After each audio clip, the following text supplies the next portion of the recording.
Yeah, maybe this will help. At the committee level, we use a simple majority. So yes, at the board meetings, we have the weighted voting, yes.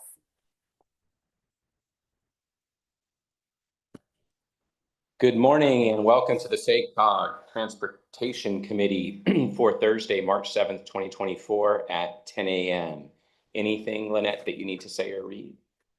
No, thank you for being here, directors. Okay, we're going to start off with the Pledge of Allegiance then from Director Branscombe. Here we go.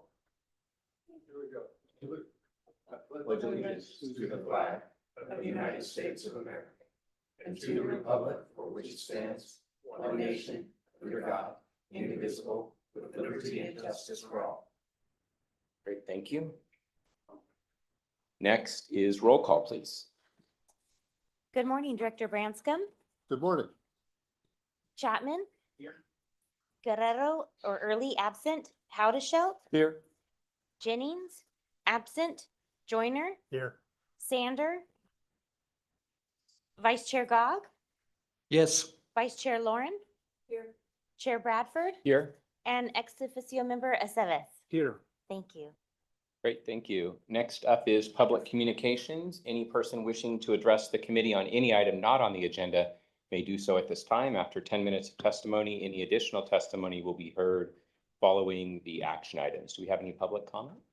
There's no public communications. Okay, great. We'll move on to the consent agenda then, which is the approval of the minutes from our February 1st committee meeting. Is there any board comment or question from the committee on the consent agenda? Okay, seeing none, any public comment on the consent agenda? No public comment. Okay, is there a, Chair, I move to approve. okay. Have a first and a second. All in favor, say aye. Aye. Any opposed? Okay, great. Motion passes. Next, we'll move on to the action items, starting with item 2, federal funding grant prioritization. Morning, Mr. Doherty.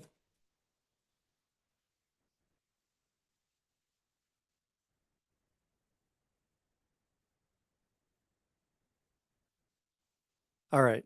Mike, can you hear me in the back? Great, thank you. Okay. So good morning, members of the committee. Chris Doherty with the Transportation Committee, or the Transportation Group here at SACOG. The item before you today is a short list of regional prioritized projects for federal funding. You'll remember in February, we brought you the methodology for this decision and this strategy forward for your review and comment. But the goal here is to create a short list of projects to advocate for, primarily for the Cap-to-Cap trip coming up in April. And then we'll be looking at a larger prioritization process moving forward into summer. So why are we doing this? Since the introduction and adoption of the bipartisan infrastructure law that authorized $1.2 trillion in new transportation funding across the country, that most of that funding has been funneled into competitive grant programs to administer. So regions have been competing against each other across the country for that funding. Did not come through on a formula basis. We have had some successes in our region on this on competing for that, but we think we could do better with a more unified regional strategy to work towards that. Another really big component of this is our funding round, generally how we fund projects through our region. We have a constant tension between local needs and local projects and large regional projects that can really move the needle when it comes to implementing our MTP-SES and our other goals and initiatives. So the goal here is to take some of those big projects, those regional projects that compete better and find other funding sources for them as we move forward. So as I said, this is an initial program really focusing on federal funding programs. We have proposed 6 projects for you, which I'll get to in a little bit. That'll be looking for our adoption at the board this month. But this summer, we are looking at taking this back on and opening it back up to include other programs, including the state funding that's coming online, the SB1 programs that will be coming online this fall. So we did a fairly extensive outreach with our agencies. For our county agencies, and sorry for the acronyms here, we really engaged heavily with PCTPA, which is the Placer County Transportation Planning Authority, and the EDCTC, which is the El Dorado County Transportation Committee, and STA, the Sacramento Transportation Authority. Those are the three entities in our region that do planning at the countywide level. So we engaged them fairly heavily and worked with them on this. For the three other counties that did not have an agency like this, we did direct contact to our local jurisdictions, to our partners and our transit agencies and Caltrans in this. What we found was most of our smaller jurisdictions were not pursuing these big federal grants. So we wanted to make sure that we knew who was out there looking for these and who was ready to apply for these. So several were looking to these federal funding programs, but we're not quite ready yet. So we'll be re-engaging them again back in summer. So this is, again, very importantly, this is not the only bite at the apple we're going to get on this kind of policy. So we're gonna reopen this strategy to look at this later on. So 14 projects were submitted to us for consideration through this. Again, our TPA partners, PCTPA and EDCTC, submitted their top priority to us. We work closely with Sacramento Transportation Authority, submitted 6 projects to us, and SACRT, Sacramento Regional Transit, had also submitted 4 projects to us directly, and so did Elk Grove also submitted a project to us directly. And then Yolo County had 1 project that they had prioritized. So we took those projects and we ran them through the methodology that we brought to you last month. And I'll kind of go through that again. For project eligibility, we really had 3 metrics there. One was, are you seeking federal funds? We didn't want to prioritize something that had no intention of seeking federal funds. Are you currently in our MTP SCS? Are you in our plan, our regional plan? And then have you had a past SACOG funding award? Has there been a board action on that? Or did you have such significant funding that you were ready to go after those final federal dollars? We broke the projects into types so that there was a lot less intercompetition between them. And also, as you'll see in the list shortly, we identified a project per funding program. So the project types that we ended up using were the bridges for transit project, a rural project, because there are specific rural programs. We want to make sure those are highlighted. And then freeway managed lanes and road projects, and then an adaptation and resiliency project. So those were the general criteria to be reviewed. Then we took through the evaluation criteria, and we kind of broke that into 3 chunks. Is the project regionally serving? How competitive is it going to be for a federal program and the program that they have identified? And how ready is it? So for regional serving, we threw a couple different categories in here. Does it improve regional mobility? Does it unlock certain things? Is it a large bridge? Is it new transit service that crosses regional boundaries? Does it advance our VMT reduction and greenhouse gas reduction goals? Does it advance those? Does it advance our plan? And does it advance other regional initiatives? And then does it create partnerships? Are there multiple agencies that have teamed up to work on a project like this, or is it crossing city and county boundaries to create those natural partnerships? Competitiveness, really, is it aligned well with the funding program that they've identified?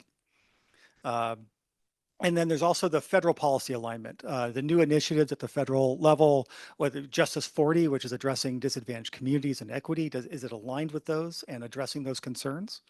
And climate, if it is advancing GHG and VMT reduction strategies. If it met those, then that was a good sign. And then readiness, and this is the place where we made a slight adjustment from the last time we were here in February. Originally, we had a $15 million threshold on this for environmental review. We got some feedback from our funding round working group, which is made up of the staff of all of your jurisdictions, to adjust that threshold. So we did make that change. But really readiness here speaks to has that project cleared at least its environmental phase and probably just seeking construction funding. And that's really some projects, if they're over a certain threshold, that's a bigger process. Some smaller projects don't have that threshold. Maybe it's a environmental clearance is automatic. So with that, we landed on 6 projects that we think make up a good first start for prioritized projects moving forward. For our bridge project, and this is really identified for a very specific funding program, which is the Federal Bridge Improvement Program, is the I Street Bridge Replacement Project. That is a new bridge across the Sacramento River between West Sacramento and Sacramento with a $75 million funding gap that they're requesting.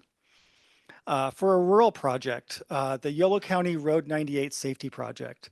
Again, a big project in Yolo County. We have SICOG funding on it already from the previous funding round. They have a fairly large gap to complete that project. It's a complicated project for a county road, addressing a lot of different needs.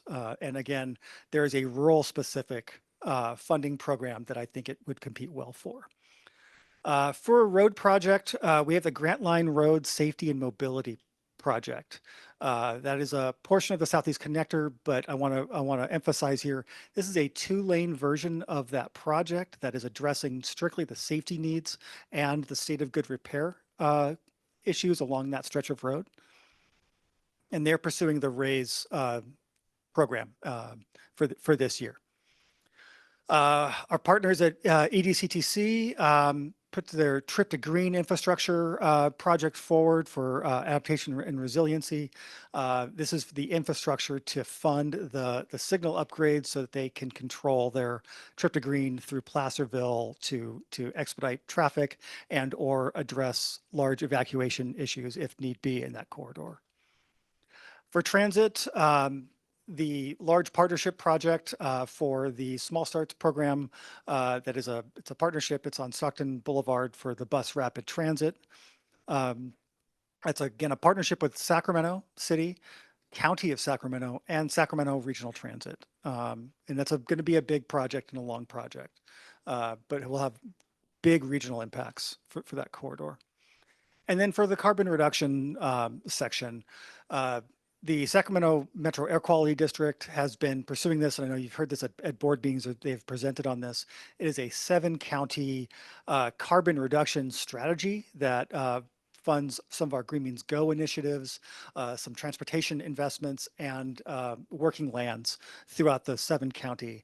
This is a large, big regional project and a big regional ask with great partnerships. So this is the proposed list of projects that we have presented to you today, and we are happy to take questions and feedback on these. Sure. Thank you. Is this the order of priority? No, they are not directly prioritized in that because they are competing for different funding sources. They were designed like this so they would not compete with each other directly, so we did not need to prioritize them in a list like this. Now, what makes, on the other side of the equation, you're doing a sales job and there has to be a program. What makes this, for example, the big ones, 75 and the 95, the top one and the BRT and on Stockton Boulevard, what makes them attractive to the federal program that you're targeting? So for the bridge program, it is a specific bridge infrastructure program. That's all they fund are big bridges like this. Last round, they funded Golden Gate Bridge for some rehab facilities. So it meets a need as a regional new bridge for that. So there's very little else that competes with that in the region. So it is our best project for that program for the region. And the environmental work had to be done in advance, correct? That environmental has been completed. They're seeking the final construction dollars. How environmental is very expensive. Has that been funded locally or has there been grant money for those environmental? That, as most big projects, that is a $300 million project, big lift bridge, because it's across the Sacramento River, has multiple sources of funding from state bridge funding, local funding. It's a pretty diverse mosaic of funding that's gone into that project already.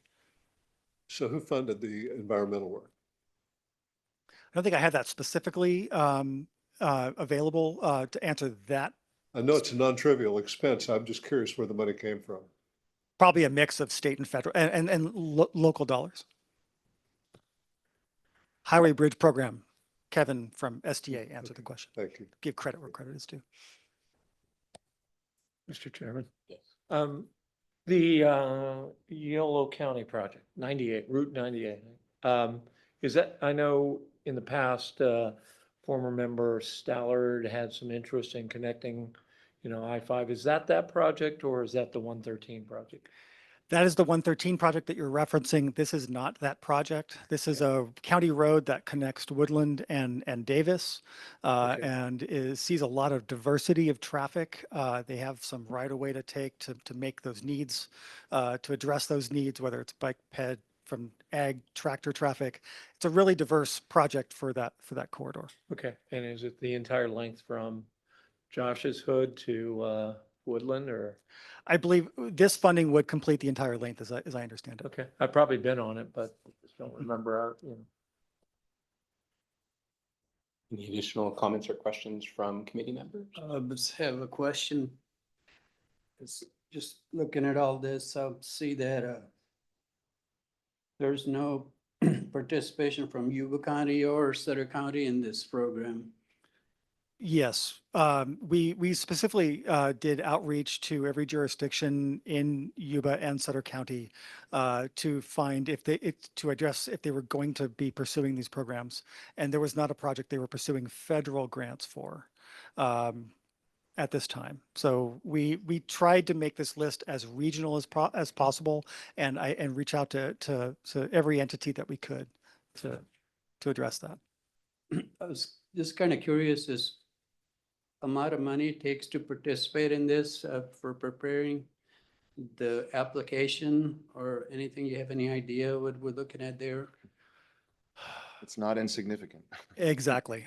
Director Gog, you may remember your Live Oak Main Street was actually a Tiger grant that you won from the feds way back, right? Mhm. And that was a big deal to win that. So partly, again, remember, we have never done this as a region. We go back a cap to cap. We have a long list of projects, and our delegation asks us, what are your priorities? And it's very hard to answer. So this is an effort. It's new. We started really with a limited universe, and that is, hopefully it's smaller is easier. Who is applying for federal grants this cycle, right? That's where we started. So it would mean, and I think, Chris, right? We don't have any Yuba Sutter grants that were communicated to us, so that's probably they're not applying. Partly because it is hard to get funded, and partly because it takes some resources and some capacity to be able to put those applications together. I will say Yuba Sutter won the Safe Streets for All grant about a year ago, $800,000. We participated there as part of a team, hired a grant writer, and we won that and secured that grant. It is not easy to do, so we have to be strategic. Part of the way to be strategic is also to carry a short list like this. Well, thank you, sir. My point here was just that I've been on this board for a couple of years and I've been real quiet and really not ask any questions. And I'm trying to just break my habit of getting out of the silence mode and asking questions. I mean, it might be a dumb question, might not be, but I Those gotta are great start questions. somewhere and I gotta ask you what's going on, and I wanna take the best I can for the Sutter County and our neighbor Yuba County. That's my Right. interest. Like, I think, where there was Live Oak success 14 years ago, that was a long time ago, or the Safe Streets for All grant. One of the things we want to communicate here is, I think if we can be strategic as a region, we can win. So it's a great question. What's a project in Sutter County that could actually win federal funding, right? Let's ask that question. I think that's partly the question you're asking here. Partly our response is, if we have a shorter list that we go after, we're more strategic, and we're here to help you. We do kind of an open house with our federal lobbyists who are really good about what makes a competitive grant. We offer those up from time to time to your local jurisdiction. So if we kind of think of this as like we're a team and we got to put the best grants forward each cycle, there's rural grants, there's small jurisdiction grants that could absolutely be competitive, but we have to be kind of thoughtful about the criteria and which programs, and then kind of putting the weight of the region behind those grants. That help, Director Gog? It's a great Thank you, question. James. Appreciate that. Thank you. Hi, I wanted to just speak a little bit to 98 and then make an observation. So on 98, it doesn't actually go from the city of Davis to Woodland. It's a complete county road.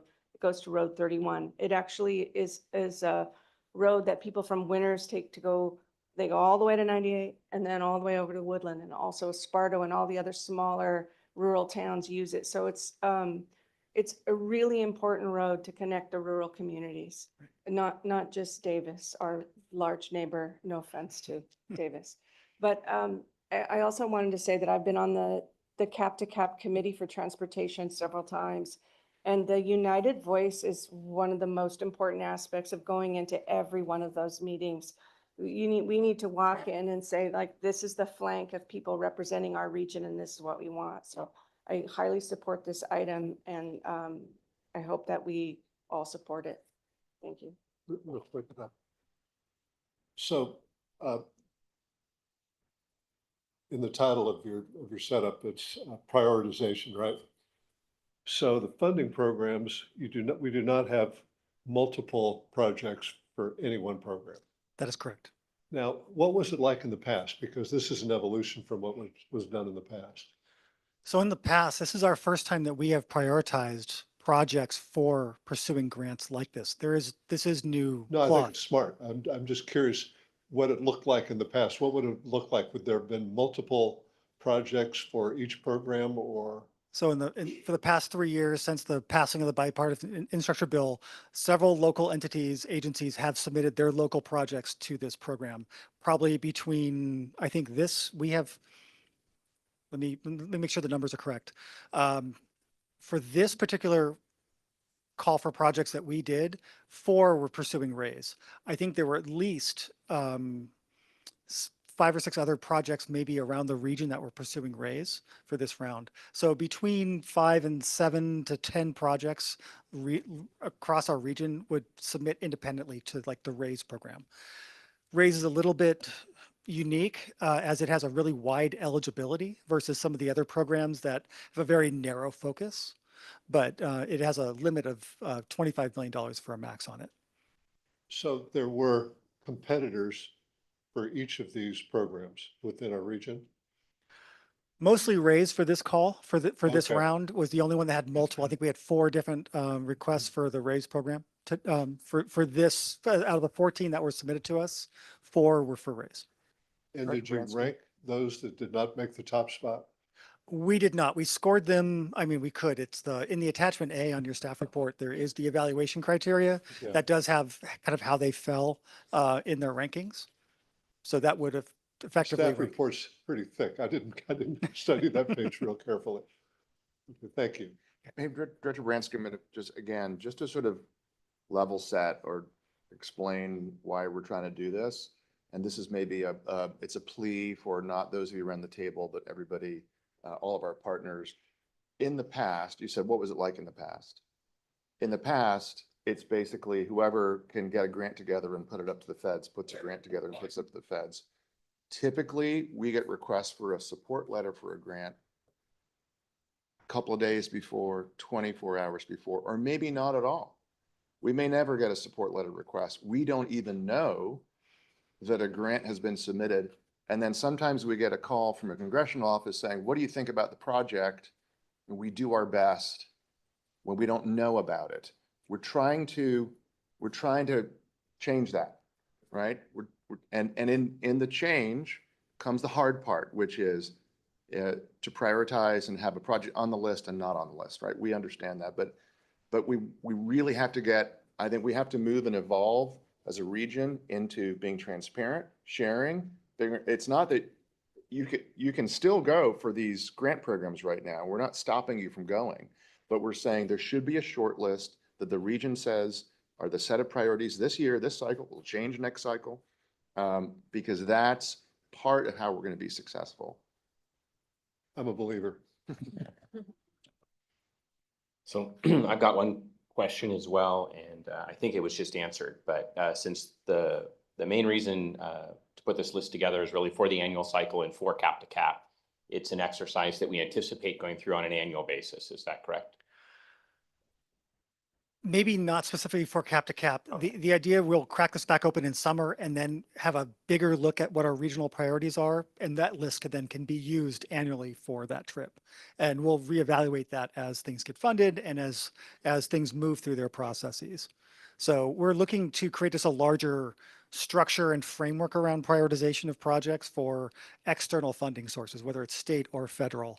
It's going to be a larger program. This is a first cut at that per se, but look forward to this being more present. So, and maybe we don't know yet, but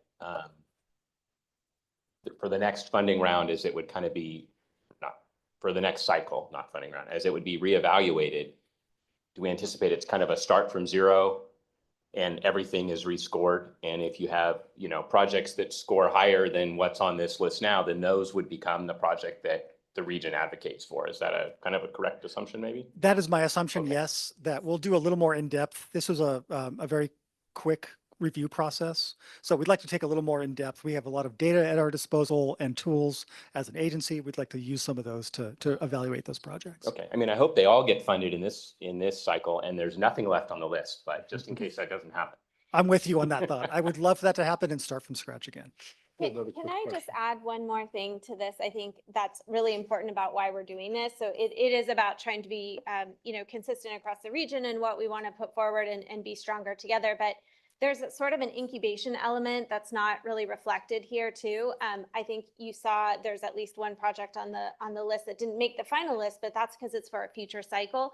Part of this is an exercise to develop partnerships with our local jurisdictions and our counties and our other agencies to help create what could be strong projects and really competitive projects in the future, and to help kind of shepherd those for future cycles. If we can rally around those as a region and say, yes, this is going to be a future priority, we can make sure that we're working closely with them to do it. So it is about what are you applying for this cycle or next cycle, but it's also what can we apply for in future cycles and work together to make sure those are strong. So it's kind of like an incubation path as well that I think is worth noting in this process. Great. Sure, thank you. Our advocacy obviously will include the cap to cap. What is the full scope of advocacy on these projects?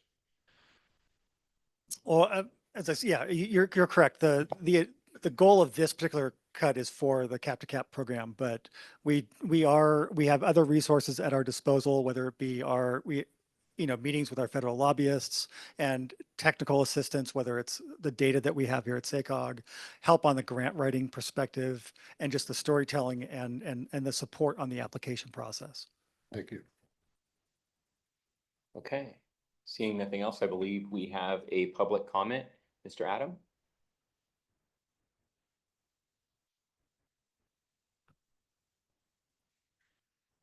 Good morning, Chair Bradford, members of the commission. I'm Anthony Adams, Director of Planning for Sacramento Regional Transit.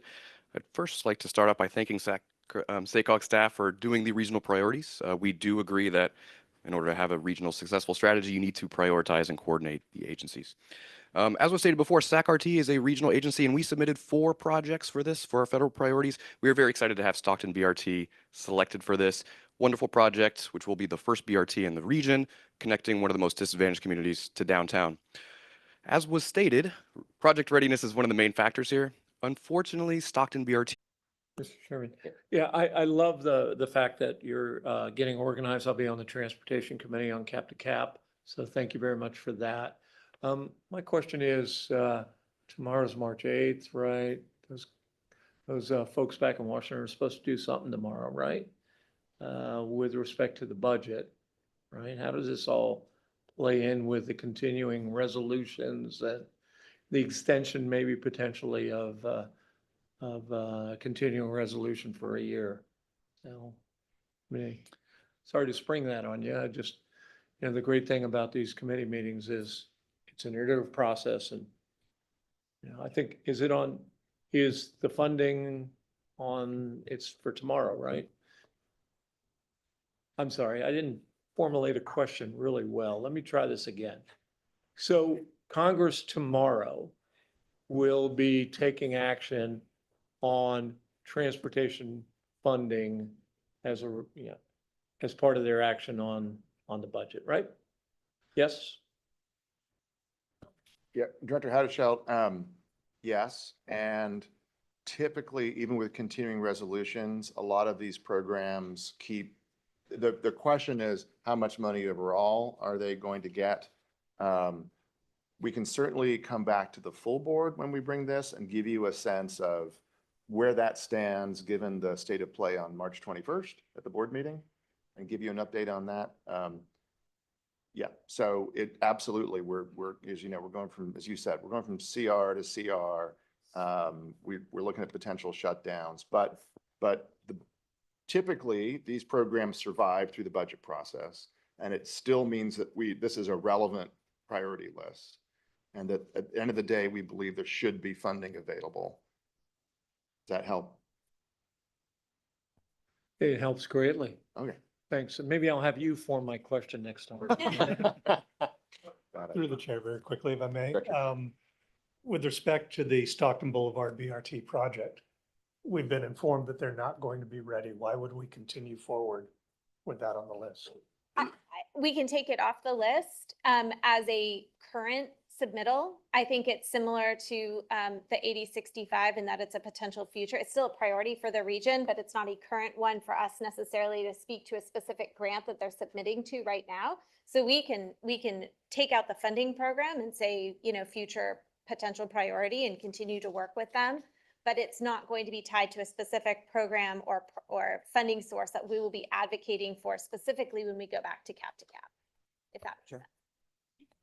Then I have a follow-up question on that. Well, just 1 second.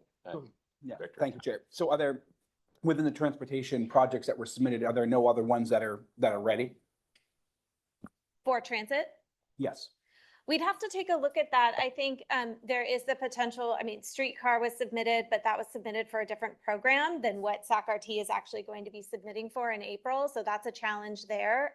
We would have to kind of take a look at that again. Chris, what other transit projects were? Let me look through my notes. Christina was correct. Streetcar was recommended for the RAISE program. And again, we don't want to create ambiguity and prioritize multiple projects for a funding program. But it is my understanding that RT might be pursuing the small starts Yes. reconversion for the streetcar in this year in April. Is that correct, Anthony? Yes, he's confirming that. So we could, in theory, if this board recommends it, replace the BRT project with the streetcar project for this round to prioritize that project next round. So might I suggest that when the committee makes a motion that we give some leeway to staff to see what projects are fit this particular line item, and if there is one, when they bring the item before the board, that is what is slated there, and if not, that it's maybe left blank. So Exactly. Director If one of these projects falls out of bed regarding timing, it's not right, then I'd suggest very strongly that you have a replacement project prioritized, ready to go into the slot. Right. I agree with that. And I think the challenge we have right now, and we'll work through it at staff if you do give us the leeway, is that if we wanted to look at the streetcar as a potential other transit for a different funding source, they submitted to us specifically with a funding program of RAISE. That is what they're not actually, if they're going to submit for CIG, then we need to kind of reevaluate it for that specific program. So we didn't evaluate it in that way, but we're happy to take another look if we get the leeway through an action today. Okay.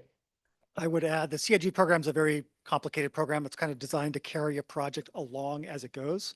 And they have already submitted for that back historically and gotten an award through CIG a long time ago. They've gone through kind of a rescoping and a change in that project. They had to be reevaluated that program. So it's not an apples to apples comparison, but we can definitely take a look at that. Okay. Is there a motion from a committee member? I'd like to make a motion. Sorry, Yeah. Director Oh, is Chair there Bradford, additional? we do Okay. have another public comment, if that's all right, from Great, Kevin thank you. Busey of STA. Yes, please. Thanks very much, Kevin Busey, Executive Director of Sacramento Transportation Authority. I just want to make a comment on the Stockton Boulevard BRT and multimodal partnership. I think that's the full name. That's a great project. It's going to be very competitive in the future. It's a good partnership between Sacramento County, City of Sacramento, SACRT, benefits disadvantaged communities in South Sacramento. And so whatever action is taken here or in the future, this would be a project that I think we do want to put the support behind in some way.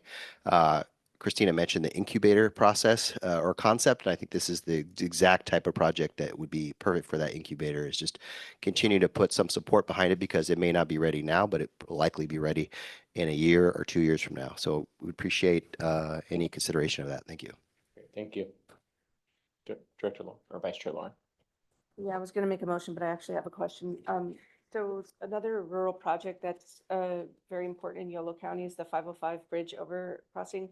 Was that part of the consideration? I missed that in the notes. That was not submitted to us for consideration for this round, but we are happy to take a look at that as we reevaluate projects in summer. Okay, great. Then I'd like to make a motion that we pass the staff recommendation, but allow leeway to staff for the transportation line item. Out of Shell seconds. Okay, we have a first and a second. All in favor, say aye. Aye. Any opposed? Great, motion passes. Thank you. Okay, next we're going to move on to our other action item, item 3, Capital Area Regional Tolling Authority alternate appointments. Yeah, good morning. I know you all are concerned I'm going to have a 30-minute presentation with a bunch of slides on tolling, but fortunately for you all, I'm Kathleen Hanley, Principal Planner on the Transportation team. I'm here with a relatively brief item this morning. As you'll recall, in January, the Capital Area Regional Tolling Authority was established, and the SACOG board appointed 2 representatives to its 2 voting seats, Directors Kennedy and Villegas. There is a need to ensure that SACOG has ongoing representation at the CARTA board at future meetings for SACOG to appoint alternates to those 2 seats in the event that Directors Kennedy and or Villegas are not able to attend the CARTA board meeting. So using a similar process for the original appointments, staff worked with Chair Saragosa to identify some directors who could be appointed to the 2 seats. As a reminder, SACOG has an at-large seat and a seat for a representative from a jurisdiction within Yolo County. The staff report includes some information on how the other entities within CARTA chose to make their appointments as background for the directors. And Chair Saragosa's recommendation was to appoint Director Soon in the at-large seat, alternate at-large seat, and Director Lauren in the in the alternate Yolo County seat. Happy to take any questions. Questions from committee members? Any public comment on this item? There's no public comment. Okay, is there a motion? Motion to approve the item. Gotta be quicker, Bruce. Is there a second? No, we want to have this be the cross jurisdictional motion in second. Come on, John. Okay. Okay, we have a second. All in favor, say aye. Aye. Any opposed? Okay, awesome, thank you. Okay, next we're going to move on to informational items, starting with item 4, 2025 Regional Active Transportation Program Policy Framework. Good morning, Ms. Lopez. Good morning. My name is Summer Lopez. I am a new senior planner here at SACOG, and I'm very happy to be here and meet all of you today. I will be managing active modes, which includes the Regional Active Transportation Program, as well as the Regional Trail Network implementation. So this is item number 4. It is an informational item, and I am seeking your feedback today on the draft 2025 Regional ATP Policy Framework. So a quick recap, the ATP is a statewide program that is meant to fund the increase of bicycling and walking throughout the state. There are 3 components to this program. It is MPO, statewide, and small urban and rural. Each receives its own funding pot. So regionally, our program is a 6-county program that SACOG implements in partnership with PCTPA and EDCTC. And applicants can apply to both statewide and MPO, and it is not required for them to apply to statewide prior to MPO. However, we do like to encourage that they do, just so that they have the opportunity to potentially compete for 2 rounds of funding. So some upcoming milestones include the adoption of the statewide guidelines at the March California Transportation Commission meeting. They will also be announcing the statewide ATP call for projects. And next month, the regional ATP policy framework, this item will be brought back here as well as a board for action. Some high-level changes in the statewide guidelines, very quick, but these are just some of the notable ones. They introduced a new portal for submitting applications, which is amazing. So this is an online portal. It's called Submittable, and that's how applications will be received statewide. They also introduced 2 new disadvantaged community qualifiers, which are both federal tools. And they have refined their Quick Build application and process. And so Quick Builds are now officially their own project type in the statewide program. The proposed changes that I'm seeking your feedback on today, they can be really grouped into 2 categories. The first is administrative changes, and the second are changes that could potentially affect regional scoring. So the first is the administrative changes. These really aren't new changes. These are pieces that have always been a part of the statewide guidelines. We're just proposing that they could be carried over to the regional framework simply to improve consistency and clarity with the statewide guidelines, and also to help reduce that burden of needing to flip between 2 documents to find important information. So those are schedule and funding table, the various project types, and then the definitions for the disadvantaged communities criteria. You can see these track changes in attachment C of your packet if you're interested. The next is one that would potentially affect regional scoring, and it is regarding the trails point distribution. So currently all projects are scored on a scale of 95 points, and they have the potential of receiving up to an additional 5 points if they connect to the regional trail network. So staff are proposing and considering a reduction in these points. So this change would still give projects that connect to the regional trail some points, but would decrease that overall gap in scores from projects that are otherwise very high performing. The next is regarding disadvantaged communities and the evaluation process of this. So again, projects are scored on that 95-point scale, and then it is determined if the top scoring projects are within a minimum of at least 40% of being within a disadvantaged community. So this process has been around. The board adopted last cycle for that percentage to be 40%. And so this chart shows the historic investment in the regional ATP over the last 6 cycles. So we're currently in cycle 7. And as you can see, the state requirement is 25%.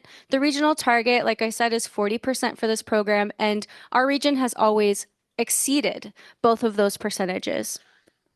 So why are we talking about this? One of the reasons that we might want to consider it is because allowing disadvantaged communities to be a part of the initial scoring process would help enable projects to be better assessed for various equity impacts. So these could be things like equitable and meaningful community engagement, project design, and the community decision-making process, as well as helping to further various regional goals around equity, and also just to potentially help increase the funding in areas that have been historically disinvested, particularly in active transportation infrastructure.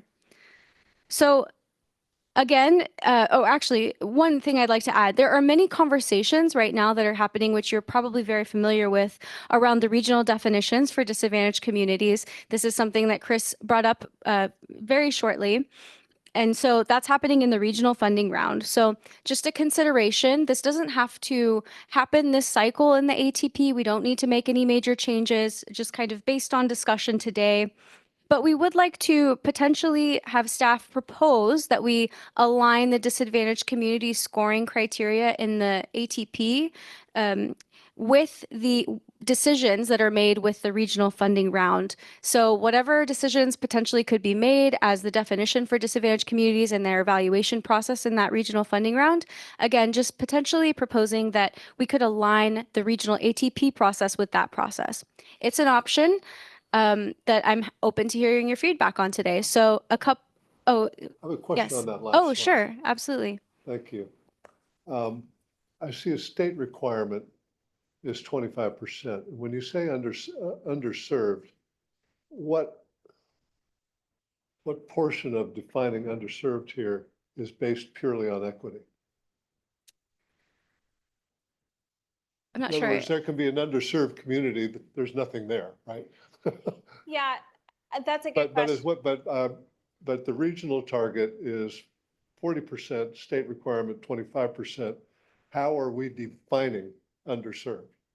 Yeah, no, that's a good question. So what we, in the last cycle for our ATP program, we did highlight this 40% of a regional target for investment. Disadvantaged communities is another way to talk about underserved communities.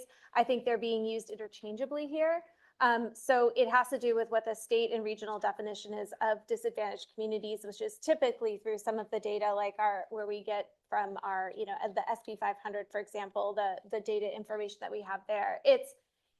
It's not a new definition of something that we have developed at SACOG for what a disadvantaged community is. It is using the data that is already out there that has been defined by the state for disadvantaged communities. Okay, what is that? I am happy to share that. So there are a few different criteria that can be used. One is the median household income. One is CalEnviroScreen, which is a tool that can be used and looks at various environmental factors. And then another is the National School Lunch Program, which you may have heard recently that nationwide is not being considered as much, but in the state, they are still using that one because if a project connects to a school, then it's still completely valid information, even though all schools are receiving these benefits.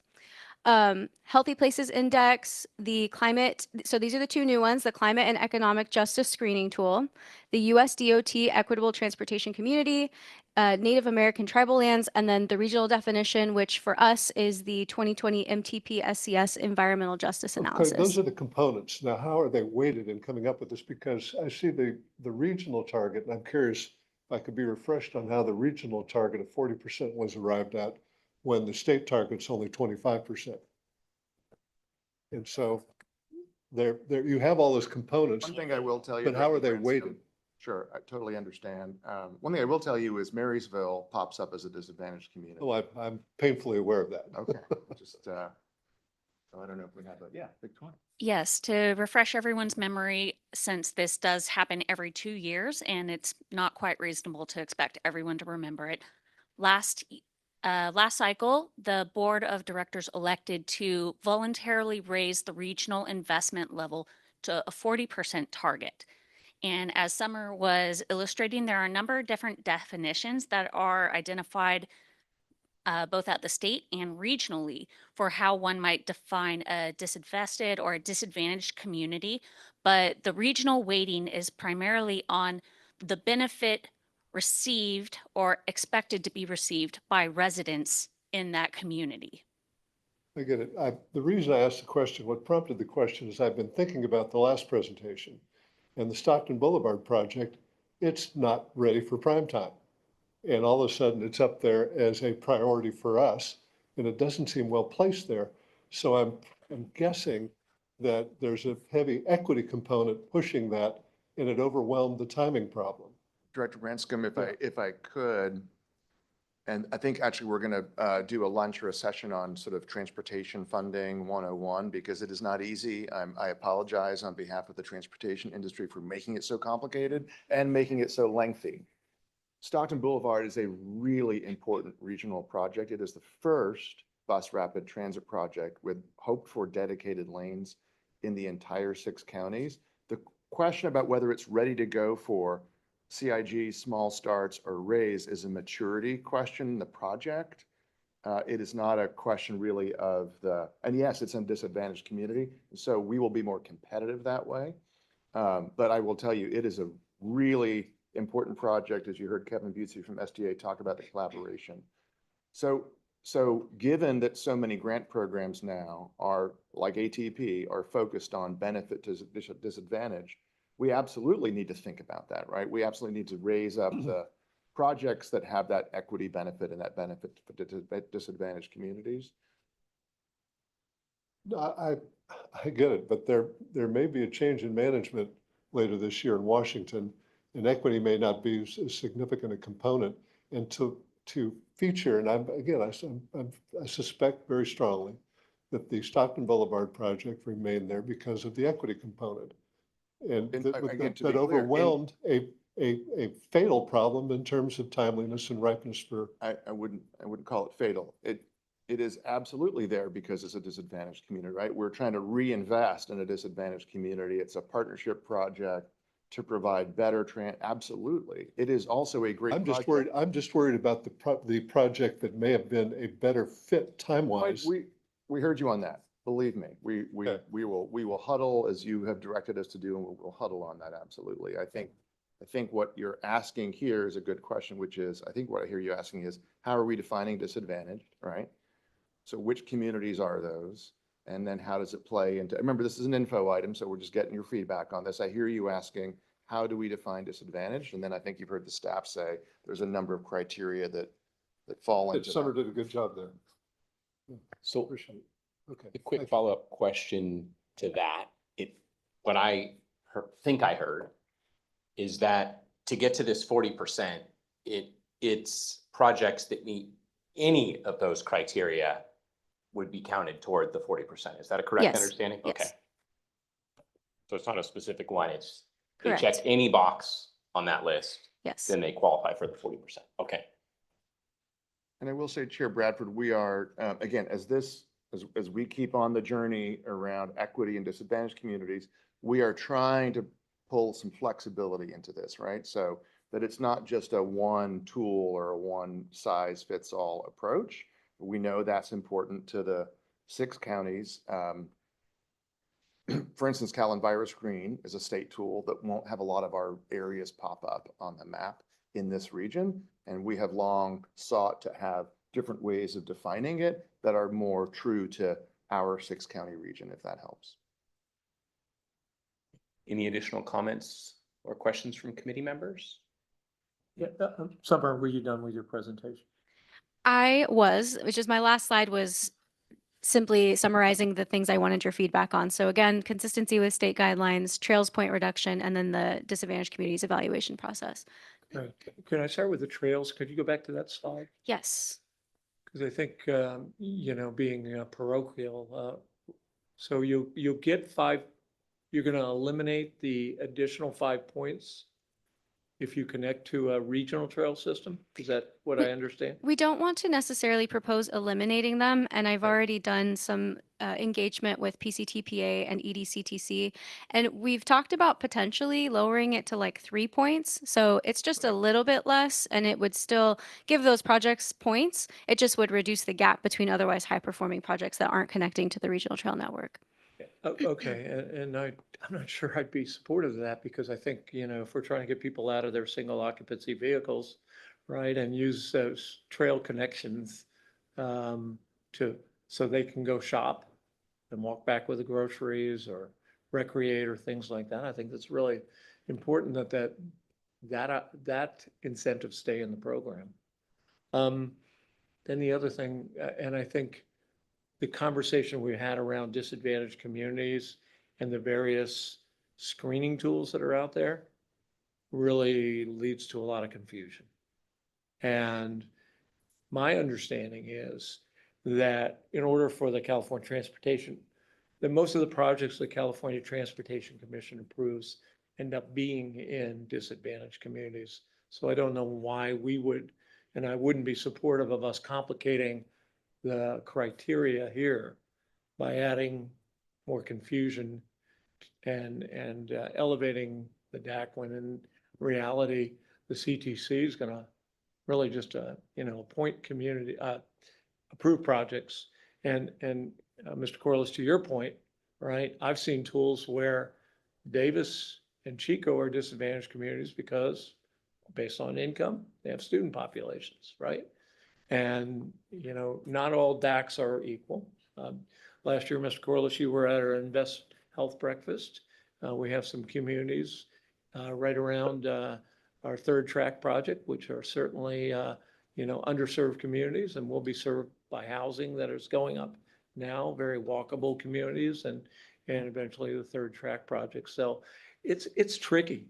And so I wouldn't want to, muddle the decision-making process by adding this DAC criteria to it. So thank you.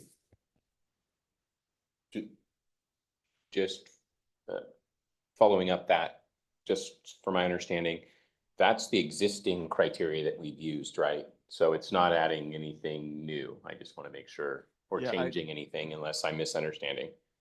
Director Hadashell, if I'm tracking you, yeah, we have Summer, can you go back to the slide that has the overtime disadvantaged communities, there you go.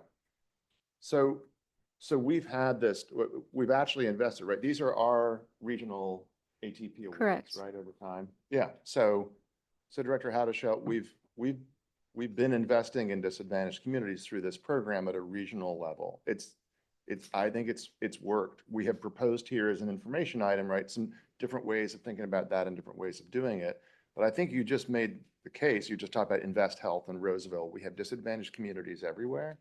If we could be flexible about how to do it, I think the notion is still, we need to invest in those areas. They have been underinvested in, whatever you call it, underserved. And so how we've done it typically with this regional target investment of 40%, we've actually been able to beat that at the regional level using disadvantaged community criteria.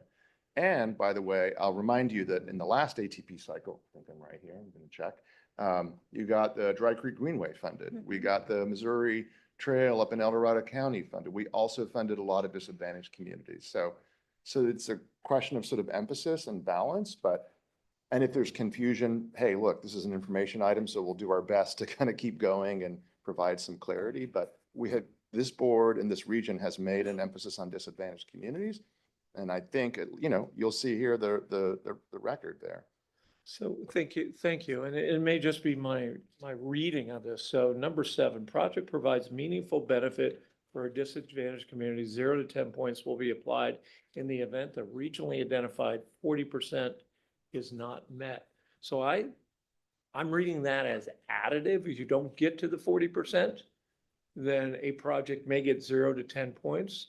Yes. And the reality is CTC is not going to fund anything that's not in, there's more projects than there is money. So the focus at CTC is on really disadvantaged communities and creating that connectivity and mobility in there. Somebody help me. I think the way it's worked in the past is if we don't get to these levels, so we don't get to our regional target of 40%, then, right? Then Yes. we go back in and then we add I love head nod. You did it. That's a good sign. We go back in, we add those 10 points. If we're not there, that's the way it's worked. But we've been there. That chart shows we've been. I don't know if that was by going back in and adding 10 points or we just got there. Yes. So according to what Victoria shared with me, Victoria, confirm if this is wrong, but we've never had to go through that process of actually adding on those 10 points because as this chart shows, like James was saying, we've always met that or in all cases exceeded it. Thank you for the education. And why muddle it up now, right? Sorry, I wasn't. Thank you for the education information. Why muddle it up now? It's a nice to have, but it's a want, not a need. I think that's right. I think we're always trying to strive to be better, right? And to do things in different ways, but you are correct in that we have been meeting our investment target. But it's always good to take a look at what we could be doing more in that area. But I think as Summer mentioned, we also are looking at a whole new approach for equity through our funding round program as well, which is going to do more. And so I think, there's a lot of other opportunities to do it. This isn't necessarily the only way to do it, but it is worth having a discussion about. So maybe I can clarify just a little bit what I think Bruce was after. And we've had a number of discussions offline that give me comfort to be able to move forward at this point. But for the sake of those who may be wondering what this is all about, PCTPA has concerns that applying the disadvantaged community criteria to the initial scoring for the regional ATP funding will have similar outcomes to the ATP program, and that PCTPA jurisdictions will then have a competitive disadvantage. And so that's our concern. That's, I think, what Bruce was trying to express. and that there's a better way to do this.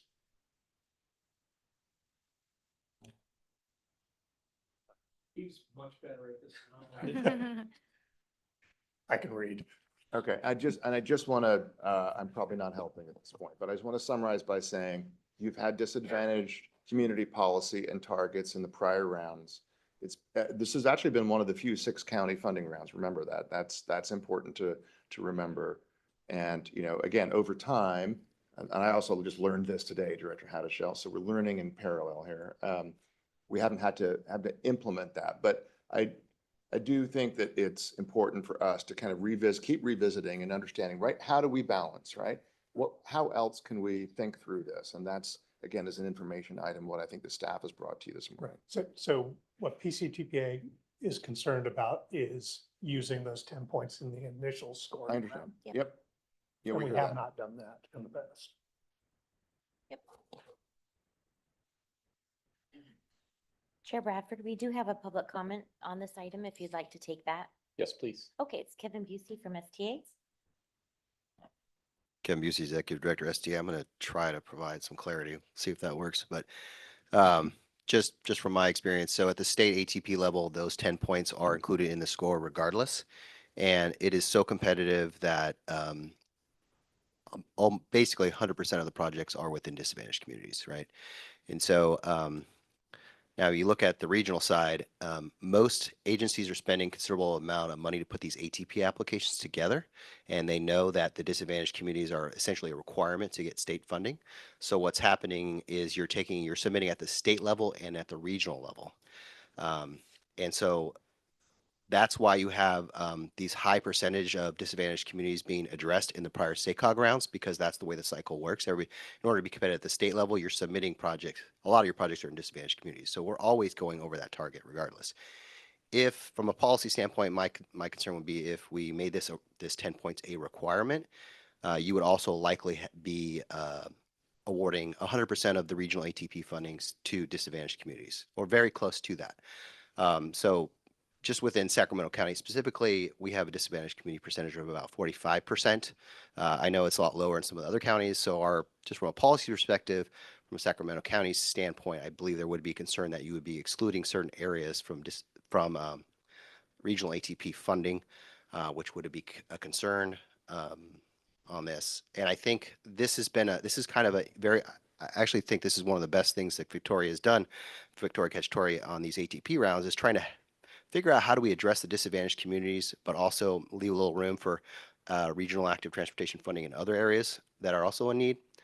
So I think the way that we've been doing it, cycle 1 through cycle 6, has been great. I think it's worked out because you're always hitting at least 40% or more of your disadvantaged communities. And then in addition, you get some of these other areas that are in need as well, but may not be disadvantaged. So with that, thanks very much. Thank you. And that goes to Bruce's comment, why change now? Okay. With no additional committee questions or comments, there's no additional public comment, correct? I just want to compliment Summer for her presentation. Thank you. Well done. Thank you. Thanks for putting up with us. Okay, we're going to move on to item number 5, Sustainable Mobility Program Priorities. Cacciatore.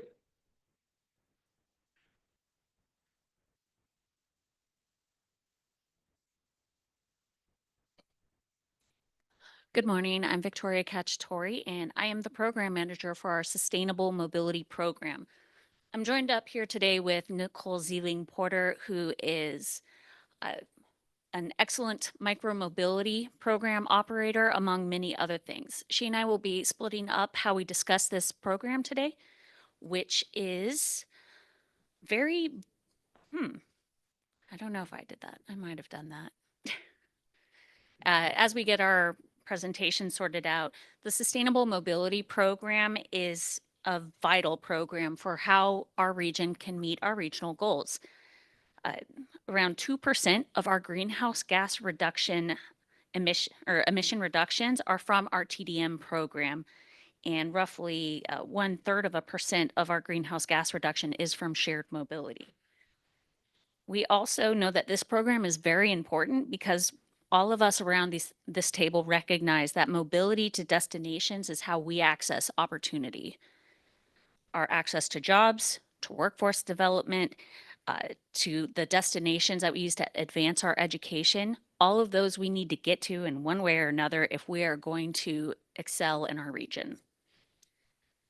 We do this through a number of different channels that we will dive into more, but we fund our partners to do work locally. One recent example of that is with the Mode Shift program that awarded funding to our cities and community serving organizations to provide different mobility options and ways to improve how people could get to their necessary destinations.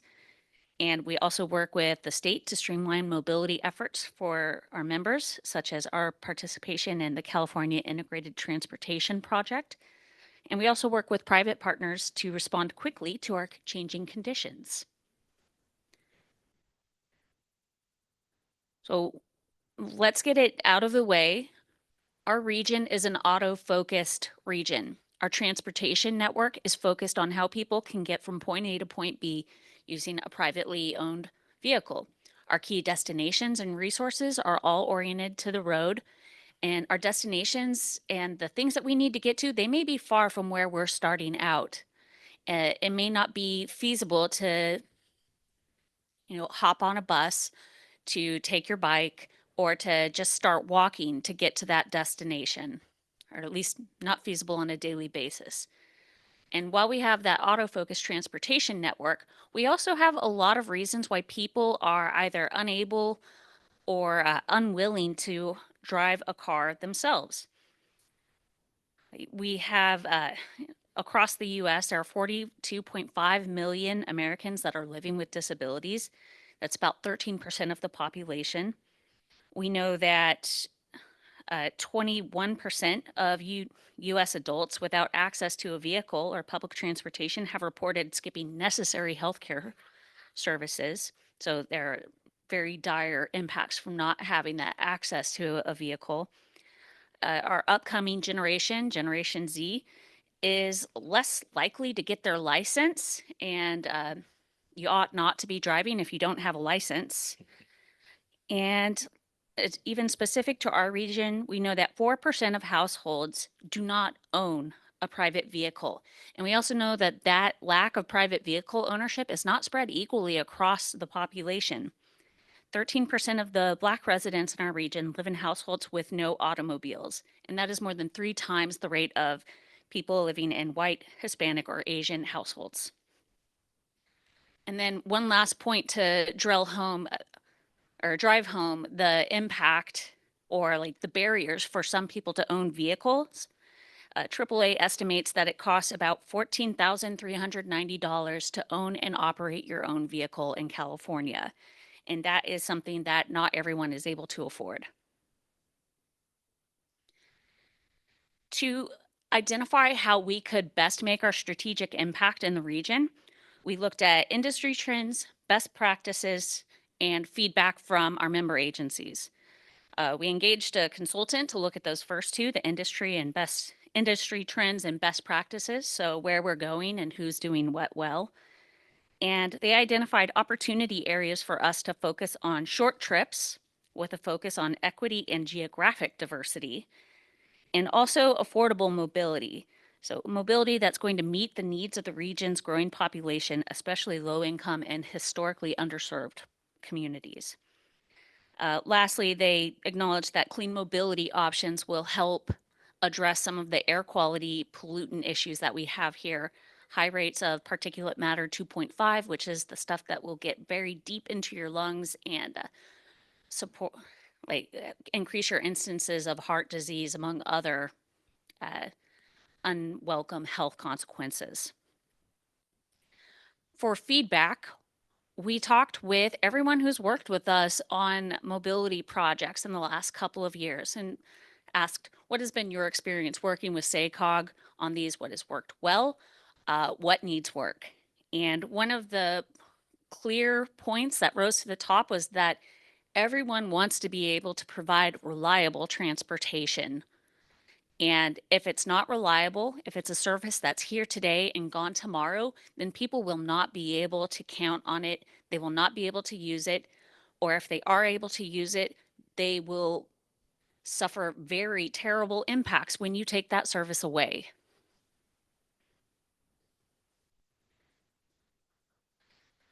Lastly, we wanted to identify how the Sustainable Mobility Program is going to align with the triple bottom line that the board has approved for our blueprint framework and how we're moving forward.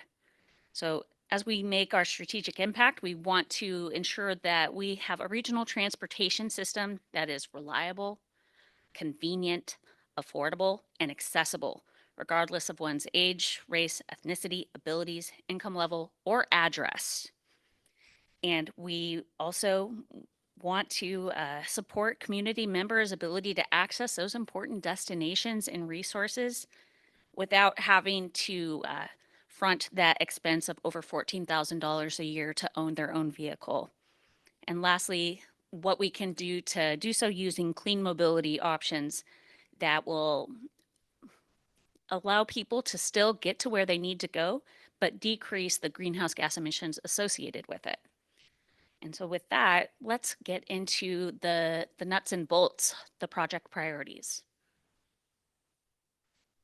Thanks, Victoria. I'm going to take a little bit of time to walk through the 5 identified program priorities for our sustainable mobility effort, shown here in order of priority from highest to lowest. We have shared mobility, traveler information and transportation technology, proven transportation demand management strategies, policy initiatives, and something that we are calling Launchpad. So, we often think of transportation from a very individualistic perspective. To Victoria's earlier point, we do expect people to have their own car and to be able to get around. But this system does not work for many of us, and it does not have to be the only option that's given. Shared mobility is pretty much what it sounds like. It's any transportation service or resource that is shared among the people that are using it. It can be shared at the same time or one after the other. An example that you are probably familiar with is something like a clean car share program, which can be available for anybody to rent and use one after another as long as they park the car in the same spot. But these programs can also be paired with housing developments to provide residents with a zero-emission transportation option when they may not have another way to get around. Micromobility, that is our shared e-bike and e-scooter programs that can really help tackle short trips, as well as address the first and last mile connection challenges that we face when folks are taking services like public transportation. And then mobility hubs are really the spaces that bring all of these transportation services together in one place. They are convenient, accessible, safe places where you should be able to seamlessly transfer from one transportation option to another. And our team recently began a regional mobility hub design guidance strategy. Really rolls off the tongue, and we'll be providing our member agencies with some high-level siting and planning guidance, so that way they can look to implement mobility hubs in urban, rural, and suburban land uses. So let's say that now you have all those shared mobility options to consider. How might you decide which one to use? Our region's 511 platform should provide multimodal trip planning services, real-time transit updates, and road congestion notices, so that way travelers can make informed decisions about their transportation choices each day. Later this year, our team will look to contract with an updated vendor for our 511 platform.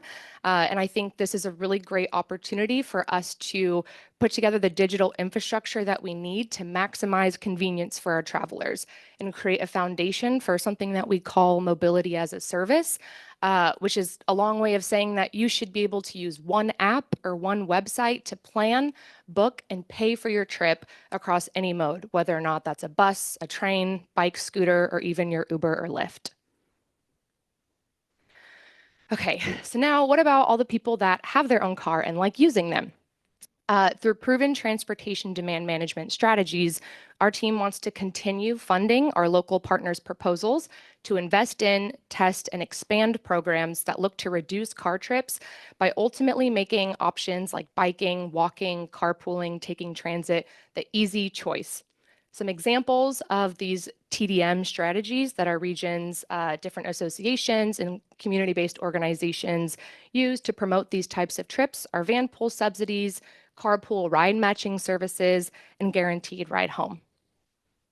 So then rounding out the bottom of our priorities pyramid are policy initiatives and Launchpad.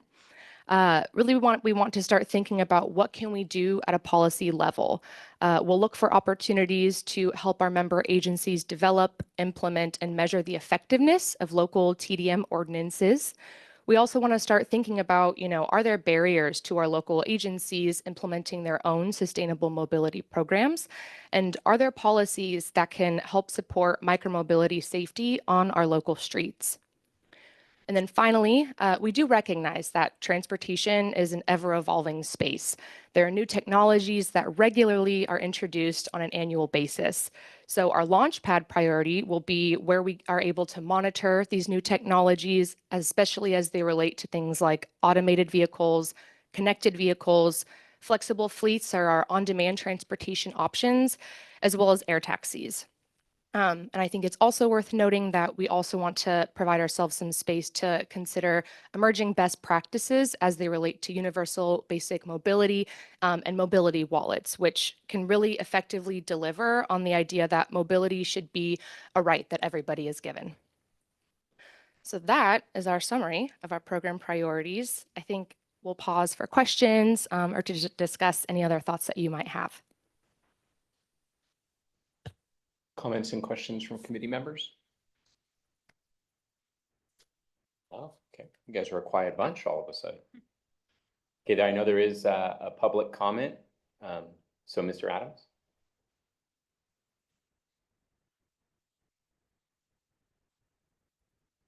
Thank you very much. Anthony Adams, Director of Planning for Sacramento Regional Transit. I know it was stated that we are a car-centric environment here in Sacramento. I'd like to remind everybody that SAC RTs, our light rail does run along the I-80 corridor, along the US 50 corridor. It even goes down south to Elk Grove along the I-5 and State Route 99 corridor. So we also agree that you need sustainable mobility to reach our transit assets. Over half of our riders don't have access to a car. Over half our riders are low income. So they need these supportive services such as first last mile e-mobility in order to reach our services. As such, I would like to highlight a program that we are developing here at SAC-RT, which wasn't explicitly called out in the framework, which I would like to maybe have highlighted or make sure it is included. As was stated, not everybody has access to a vehicle, so how do they reach our light rail facilities? How do they reach our bus facilities? We're going to be creating a new first last mile program in which people will be able to use Lyft and Uber to go from their home to the light rail facility and from that light rail facility to their destination. So if right now you have to get in your car, drive to downtown, we're going to have that option where you can take an Uber to our light rail, from that light rail to your job. So I want to make sure that we have a holistic mobility network here and we have programs that can reach our high quality transit services. And as such, I want to make sure that first last mile programs are considered in this framework. Thank you. Thank you. Seeing no additional committee questions or comments and no additional public questions or comments. Well, Mr. Chair, I would probably just say that the reason why there's no comments is because we're incorporating, other than the air taxis. I mean, a lot of these things, and they're coming too, right, aren't they? We're incorporating a lot of these things. I know that in Roseville, we have Aero, which is on demand, PCTPA, just went out of my mind, but we're championing a lot of these things already at the local level. And so it's great to see them all put together. I know Josh and I sit on the Capital Corridor Joint Powers Authority, and the click to, the mobility wallet concept is there. So I think, this is a great encapsulation of a lot of things and initiatives that we're already doing. Oh, I know what it was. It was the Sierra College PCTPA championing the Sierra College when you're a student, right? And you can use that discounted pass. So thanks for the comments, Director Chapman. Thank you, Chair. Yeah, I think part of it that we always face at YTD, and I imagine the other ones too, right? We implemented and started up what's known as the Beeline. There was a picture of up there earlier. And we're facing now in our meetings, right, is funding to get access to these rural areas. I know, Director Lauren, there's no Lyft or Uber in Winters, right? Or in Esparto or in the town of Yolo. And we're having, pressures to get some of these services out into these rural areas, but don't have the ability to fund it or the drivers to do it. And when we start reaching out with the same type of buses, same service on micromobility, or the on-demand, as you were just saying, what's saying with the Beeline, right, is that then it increases the trip for everyone, for the people on the other end of that ride, which has this cascading effect where people stop using it. Then there's a lot of demand for it in Winters and in the town of Yolo and Esparto, but we're constantly up against this funding battle with it. So I think there's a lot of great work that's being done, as Bruce said, and there's a lot of innovative things that are happening. I think we just continue to get caught up around how do we continue to fund it? And I think that's part of the problem that we face. Mr. Chairman, Josh has prompted a comment. So for these mobility centers and, multimodal, when we were in Germany, we were right there where the trains and various modes connected. What is the density or what's the population threshold that really makes these things go so that, that we're not, that fare box recovery is a lot more robust? So we need 5 million people. I mean, we were in Munich and there were like 5 million people there, right? So obviously you've got a lot more demand. Or if I may, we are in the middle, at the early part of a regional mobility hub design guidance, because yes, a lot of the examples that exist today about how mobility hubs are deployed are in more urbanized areas. That said, we do think that there is a way to apply them in our region's context, which is more frequently suburban than it is urban or deeply urbanized. So we're identifying the ways in which we can apply these same concepts in a way that makes sense for our region and doesn't seem like we're trying to transplant something from Germany and make it fit in the Sacramento region, in Roseville. In fact, we even have a staff member from Roseville on our advisory group who they have very graciously attended to help or volunteered to attend our monthly meetings to ensure that we're keeping the project on the right track to benefit our region. Okay. Last call, any additional comments? Pre-pandemic, there was a lot of interest in this topic that actually saw some local study. I think one of the most interesting ones was West Sacramento, when they had a measure pass of some kind. They're trying to figure out if we increase transit funding, how much could we benefit sort of quality of life of our residents? And so they did the theoretical calculation. All right, let's double our transit funding. So we'll double the number of buses, et cetera. And they started looking at typical trips.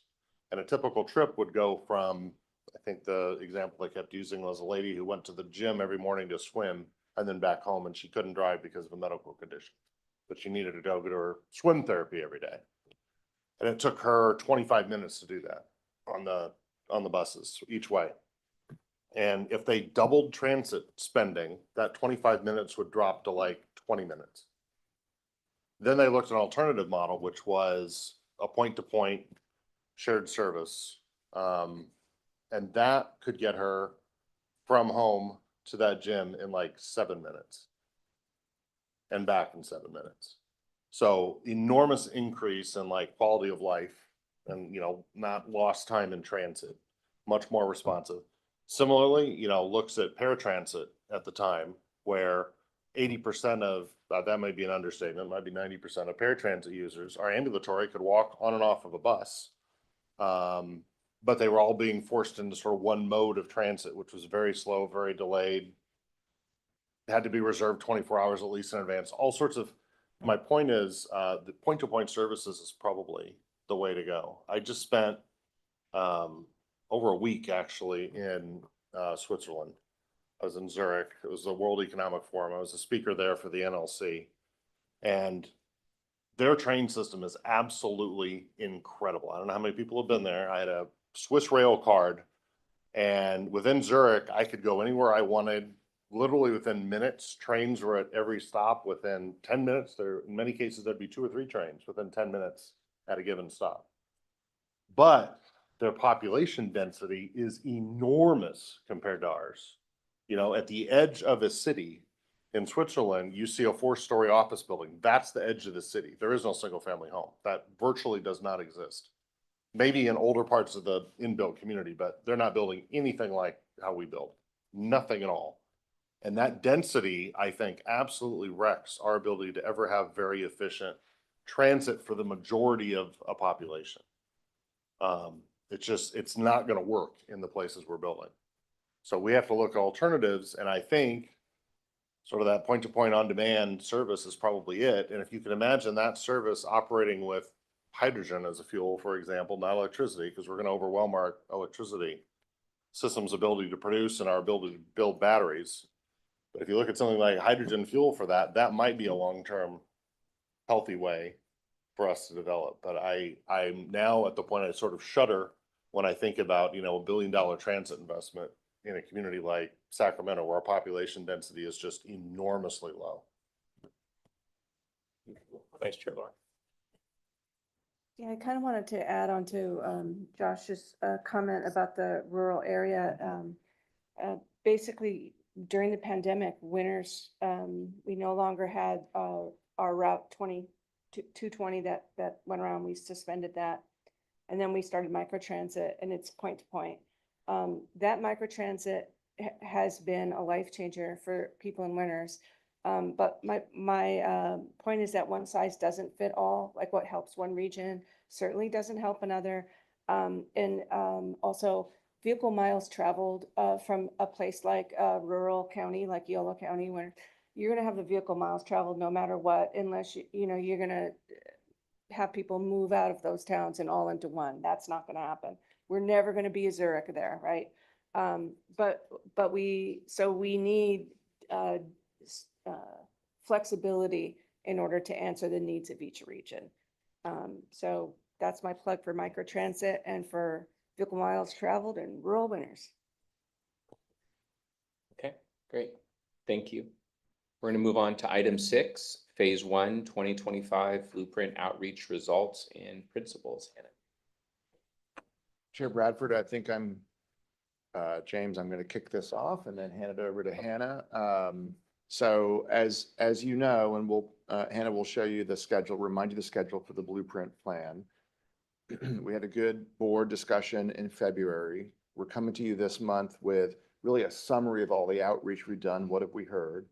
In April, we're going to come to you with a discussion scenario that tries to achieve and reach the greenhouse gas target. And then you have a June action on a land use preferred scenario and a fall action on transportation. So this is the month to talk about outreach. And just to tee up Hannah's presentation, you know, and you've adopted the triple bottom line framework, equity, economy, environment, to sort of govern the plan.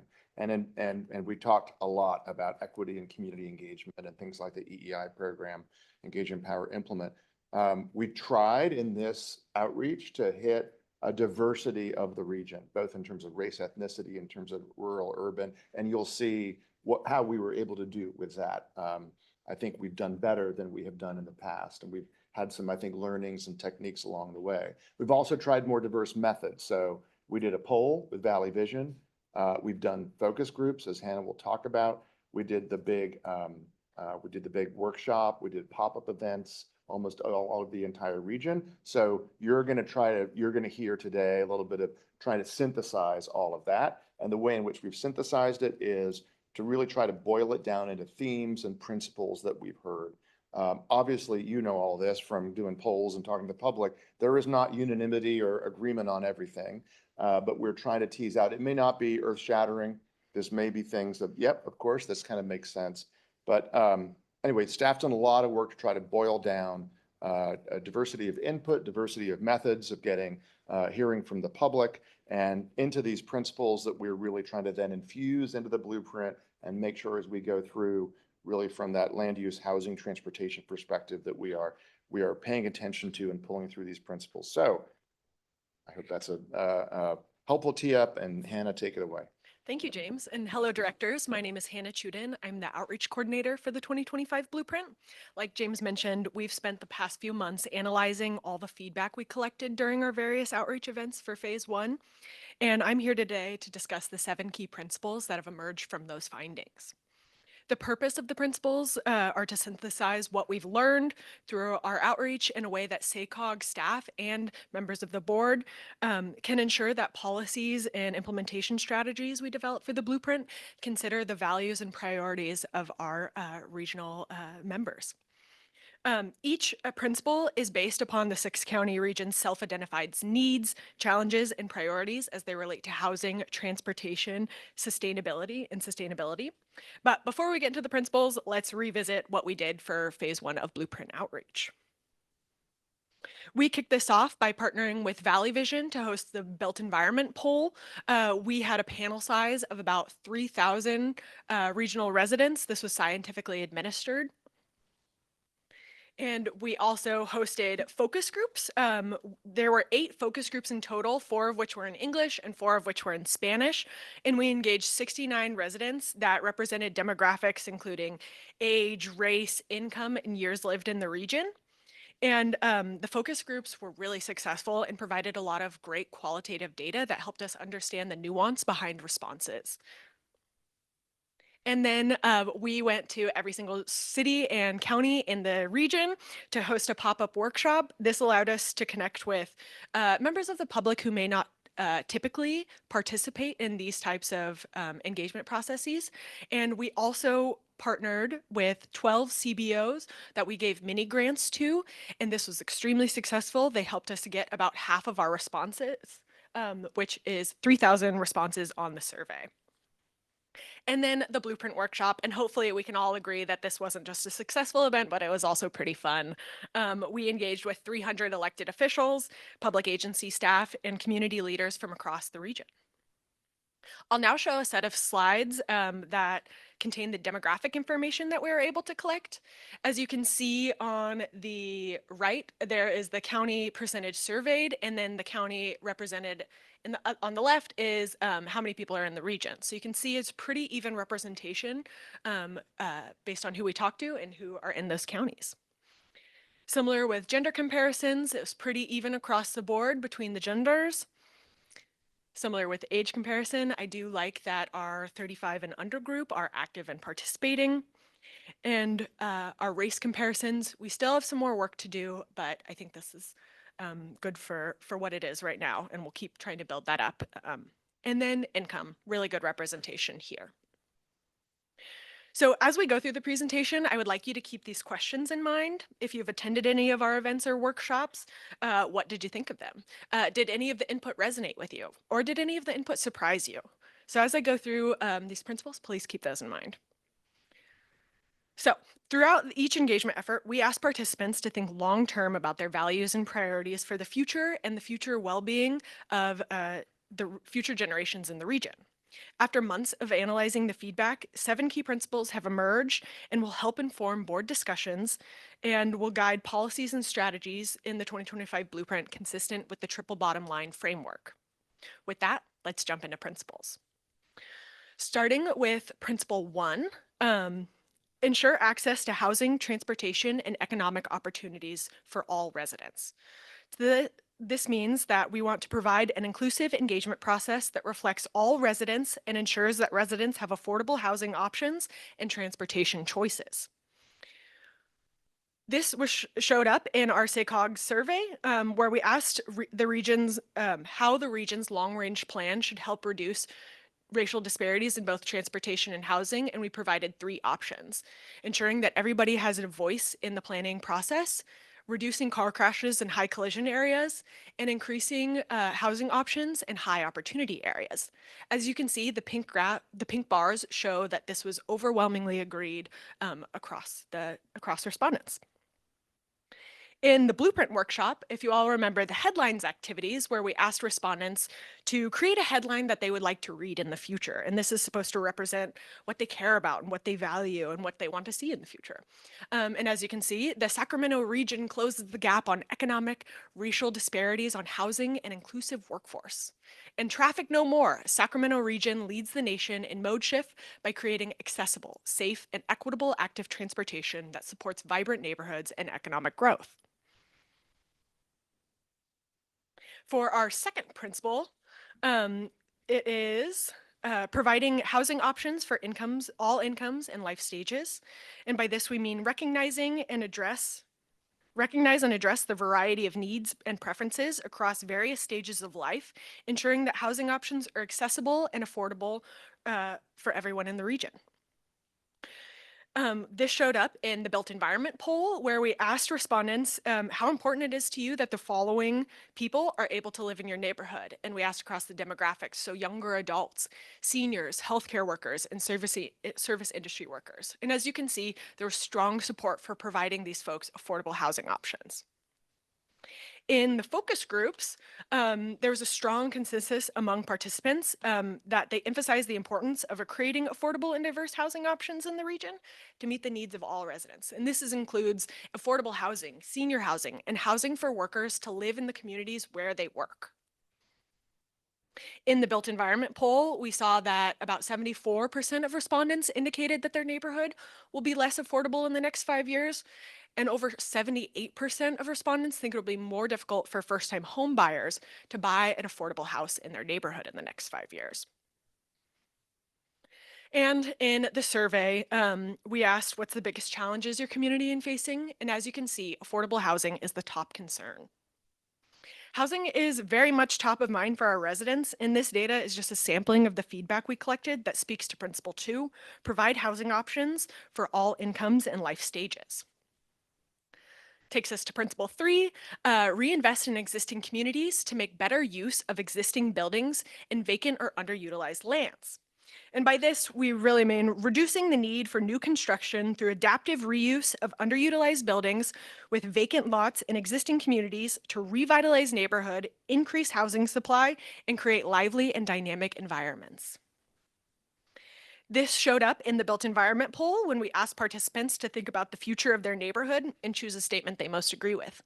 As you can see in the light blue, 88% prioritize reusing and revitalizing existing assets, whereas shown in the orange, only 12% would like to prioritize new construction.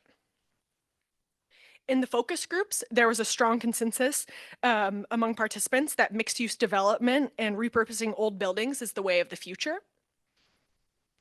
And they also cited two very successful examples of this, both the Sunrise Mall specific plan in Citrus Heights and the Sleep Train Arena revitalization project.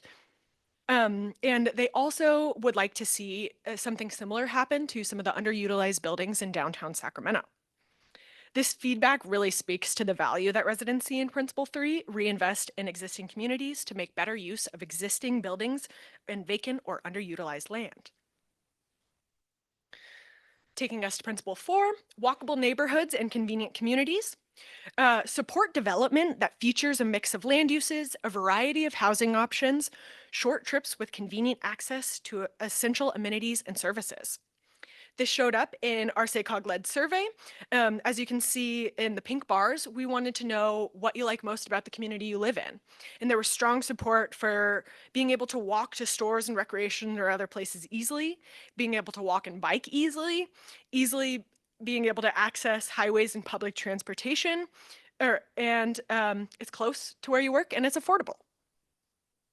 In the built environment poll, we wanted respondents to imagine the future of their neighborhood, and 55% favored mixing different land uses when imagining the future of their neighborhood.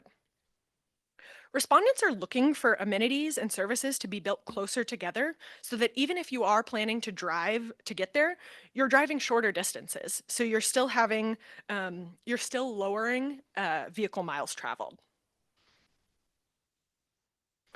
And Principle 5, safe, convenient, and multimodal transportation options. Ensure a transportation system that provides safe, convenient, and efficient travel options. In the built environment poll, 93% of respondents indicated that they use their personal vehicle for most of the time when they're commuting. And 56 said that driving a car is the only way to get around because public transit is inconvenient and inaccessible. This was reiterated in our focus groups when a respondent stated that I could ride my bike places, but it's too dangerous. And it's not uncommon for a trip that would take 30 minutes to drive to take 2.5 hours on public transit. We recognize the safety concerns and challenges with our multimodal transportation network, but there's also a high interest in solutions and a need for more choices when it comes to transportation, all of which speaks to Principle 5, safe, convenient, and multimodal transportation options. Taking us to 6, natural disaster preparedness, prevention, and resilience.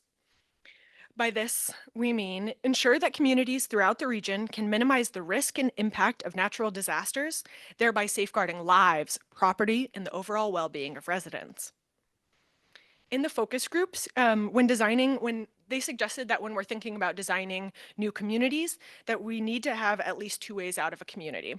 And designing 2 ways out not only ensures safety during evacuations, but it also helps ease traffic congestion during peak times. This also showed up in the blueprint workshop. If you all remember the cards activity we did towards the end of the day, where we provided about 5 cards each, covering topics like housing growth, housing choice, transit investments, and more. Each card had 2 sides of it and contained different strategies, and it was supposed to speak to the trade-offs associated with either strategy you picked. In terms of housing growth, attendees were asked, attendees overwhelmingly prioritized growth in areas that are not prone to floods or wildfires. I'd also like to note that there was we recognize higher concerns about natural disasters in El Dorado County, but also across the region, speaking to the support for Principle 6, natural disaster preparedness, prevention, and resilience. Which brings us to our last and final principle, open space and agriculture conservation. By this, we mean promoting an approach to development that values environmental, recreational, aesthetic, and health benefits provided by open space. In the Blueprint workshop, to kick off the workshop, we asked attendees what's something you love about where you live, work, and play. And as you can see, the middle, bigger font type, you see open space, trees, trails, mountains, outdoors, nature, and recreation. This shows that this was one of the driving factors of what people love about this region.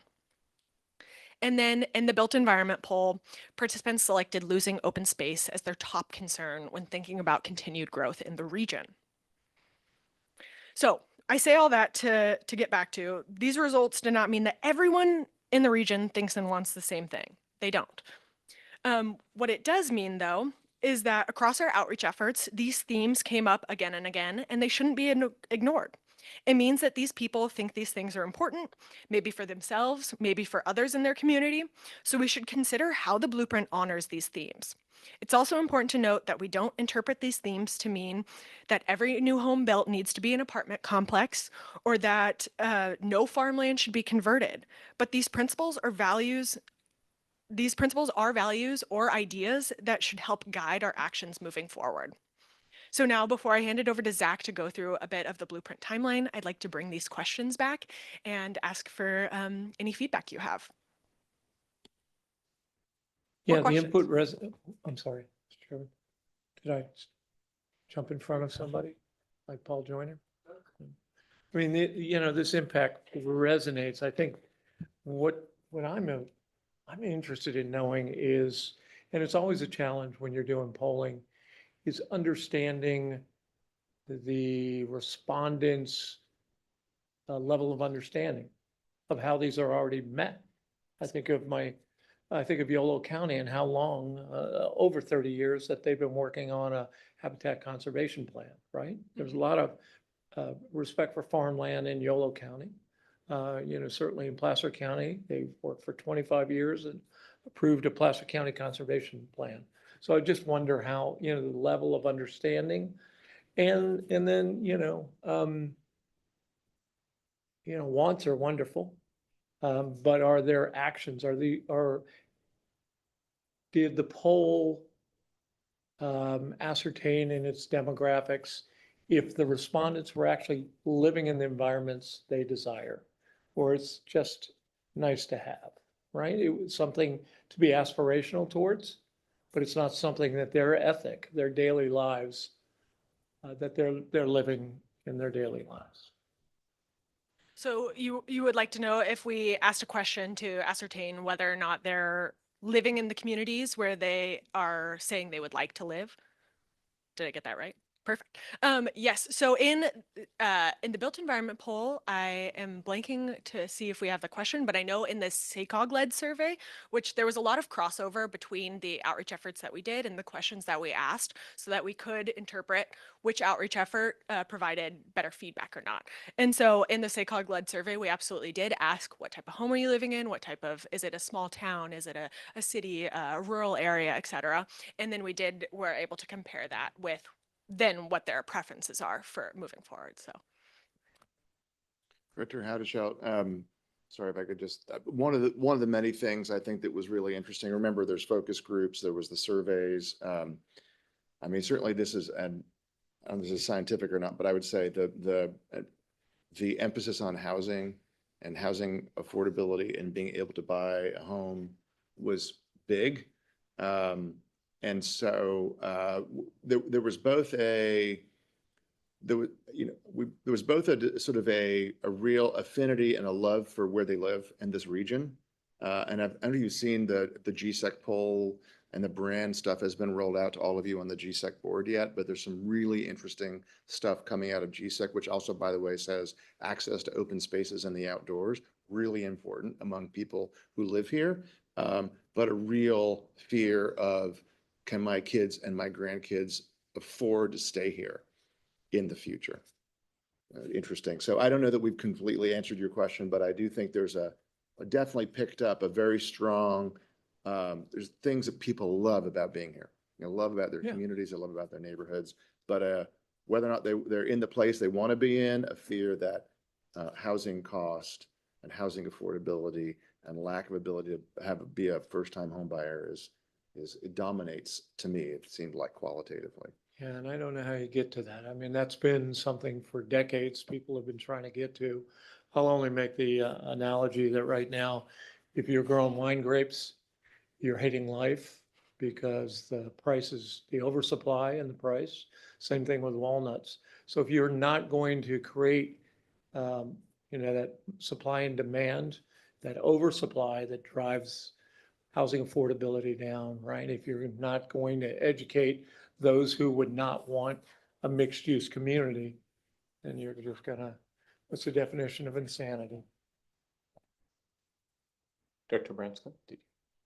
Thank you. I recall one of the questions, and it was preference for housing type as comparing apartment, multifamily, and single family. And I think it was preference single family was 64% and 36 for the other. I was surprised that it was as high as 36 for apartments. Now, and I'm wondering, there's two components there that interest me. One would be how many of those people have given up on the dream economically or for some other reason, right? mm-hmm. But they'd still like it. They'd still prefer it. But so, I mean, and I don't know that you could drill down on that. And the other is in the natural course of pair bonding, household formation, building families and what have you. Most people I know, I started off renting. I forgot the number of houses I've owned, but you go through that cycle, right? Mm-hmm. And so how much of the apartment or multifamily inventory is required to meet that requirement? Certainly. And then the requirement for people who purely would just rather rent or live in a multifamily mode. I was curious about that and wondered about the data. The other piece was electric vehicles, and particularly in the youngest group. I think you had it broken down into 3 age groups. In the youngest group, it's like 70%. Well, this was done last year, and just since last year, the bloom is a bit off the rose on electric vehicles. And it's been really bad experiences, problems with technology and the response, and now Ford is shutting down electric vehicle production. And there's been a tremendous investment made because government has pushed this investment, and it's been a disaster, an economic disaster. My friend and former colleague, Mark Mills, who's with the Manhattan Institute, did a report on electric vehicles, which in the abstract seriously questioned the future. For example, the chemicals required for the batteries. Most of the surface of the planet would have to be turned over to find the appropriate, I'm overstating it a bit, quite a bit, but it makes the point. Just the mining required would be overwhelming to the environment. And so I'm wondering if I don't know how much that shaped your conclusions and where you're going with this, because at some point it would be interesting to know how the blueprint envisions the future. From a God's eye view, looking down at the region, how you believe on the way you interpret it, it fits the future, because there will be conclusions that'll be subject to different interpretations, right? Yeah, And definitely. how is that going to be dealt with? Will there be an opportunity, or I think there's, in certain circles, there's a big, for example, on electric vehicles. Oh yeah, let's go get them. You see them all over Sacramento. You see one or two in Marysville, right? It's a different place. I'm wondering how the minority or opposing opinions are going to be considered in crafting a final blueprint. Maybe that's a better question for staff than for y'all, because you're collecting data. Staff, I presume, is going to synthesize and integrate this data and come to suggestions for the board and what have you. Let me, if I very quickly just give you one, I'll deal with your first topic on sort of housing preference and apartments and single family homes. So as you mentioned correctly, Director Branscombe, right? Majority of people in this region want a single family home. And if you remember our pathways, the three different, various versions of the future, in none of those pathways was multifamily the majority of the housing stock in the future. In 2050, we will be a majority single family home region. Even if we build the 278,000 housing units we say we need. However, what's interesting, and I think this is really important, you talked about minority opinion. The number of people that want an attached product, rental or condo, is higher than what we have on the ground today. And at the land use committee this afternoon, we're going to look at some more demand analysis on attached product. We're actually trailing our other competitor regions around the US in building attached product. Again, as Hannah said, that does not mean that a majority of people want attached. It means more people want it than currently. Now, your question about why is it because there's a larger rental market than there used to be? Is it because that is a pathway into maybe first-time homeowners? Those are good questions, but it is interesting to us, not unlike a personal vehicle, right? 93% of people use a personal vehicle to get to commute. However, a significant portion, minority, but a significant number also want transportation options. And in terms of the housing, Intel, Hewlett Packard, and the other major employers in El Dorado and Placer County, they didn't move there because there was a lot of housing there already to support their workforce. They located that facility, and then all of that housing and all of the attendant infrastructure surrounded it. And so there is a significant, there's a lot of pressure for infill, but infill isn't always going to work in major situations like that. So there has to be room for greenfield development. Sure. Absolutely has to be room for greenfield development. And that is, remember, that is in our current plan has greenfield development. Our current plan also hopes places like Marysville and unincorporated Sacramento County get a lot of the infill that we also think is important. I'm mindful of time. just But, 'cause we have a very lunch. quickly, if the infill, if you locate all the people in infill, but a major new employer has to go someplace else, then all of the transport becomes complicated. So infill could be overdone and opportunities could be missed. Don't think we're gonna have that problem. So we're going to go ahead and move to public comment, and then we'll come back to close out some board comment. We only have about 3 minutes left in the meeting. So I know our lunch session is also on the blueprint. So for directors that want to talk more about it, I think there'll be an opportunity for that at the lunch session as well. So Mr. Osi? Oh, sorry. Congressman Osi. Thank you, Mr. Chairman. Thank you, Mr. Mayor. Doug Osi, 4013 Park Road, Sacramento. I am familiar with most of your districts, having represented most of your respective elected areas, having represented most of them. I am concerned in this discussion of principles that you are being asked to disproportionately consider certain pieces of data and inadequately include other pieces of data. For instance, the question put to respondents, how do you feel about open space? Well, I support it. That was, that's like 99.9%. But there's no financial component associated with that question. And what I'm concerned about is that all pieces of data are not equal.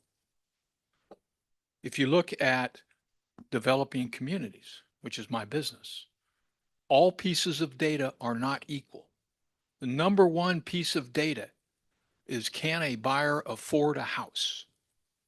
I mean, if you go up your way on 99 or 70 and you see that development, I can't remember the name of it. It's up there where the levee work was all done. That I funded. It's just, if you go up there, those people chose to live there because that's where they could afford. It wasn't about parks. It was, they made a trade-off between the cost of the housing, their income, and the time that they would have to commit to commute to wherever they worked. So again, all pieces of data are not equally vital. I just want you to take that, and I want you to keep that in mind. And the other aspect of this is, the thing I wake up in the middle of the night, like I did last night, thinking about is, how do the friends of my kids afford a house today? How do I deliver a product that they can afford? And talking about all these other things misses the point that the most important aspect of a house purchase, which is the basic ingredient to household wealth, generational in nature, is the ability to own a home. How do these children, these younger people, buy a house? They're not all going to buy the same thing. Some of them are going to choose to live in some of them are going to choose to live in a very urban environment. And I will tell you, if you ask them the question, do you wish to live in an apartment or a single family house? I'm stunned with disbelief that someone's going to represent that 36% of the population prefers to live in an apartment to a single family house. It just boggles my mind. It just totally contradicts 45 years of experience in the home building industry. So again, all pieces of data are not equally important. Cost and time are the two ingredients that these principles should focus on. I'd be happy to answer any questions you have. Thank you, Mr. Chairman. Thank you, Congressman. Cost and time are often the same thing. So we are about out of time, but if there are any committee members that have any quick comments or questions they'd like to make before So very quickly, because I can't stick for the broader conversation at lunch, the housing conversation is a really important one that I think we continue to miss. We don't build houses. Business people build houses, and they build what the market demands. When we start talking about open space as a priority, I'll give you an example. The city of Lincoln requires 40% open space. Well, that means only 60% of the land the developer owns is buildable. Guess what that does to the cost of the house? It drives it up. So there's an old expression in a lot of businesses. Sign on the wall says you can have it fast, you can have it good, or you can have it cheap. Choose two. Same thing applies here. Infill is one of the most expensive methods of providing houses by far. So you can have infill, but it's going to be expensive and it's going to take a long time to get there. You can have greenfield, it's going to be less expensive. To Director Branscom's point, there is a product that we're seeing more and more locally, and that is developer built and retained for rent, single family homes, entire projects with clubhouses and amenities that the developer holds on to. So you have that single family housing experience, but you are a renter.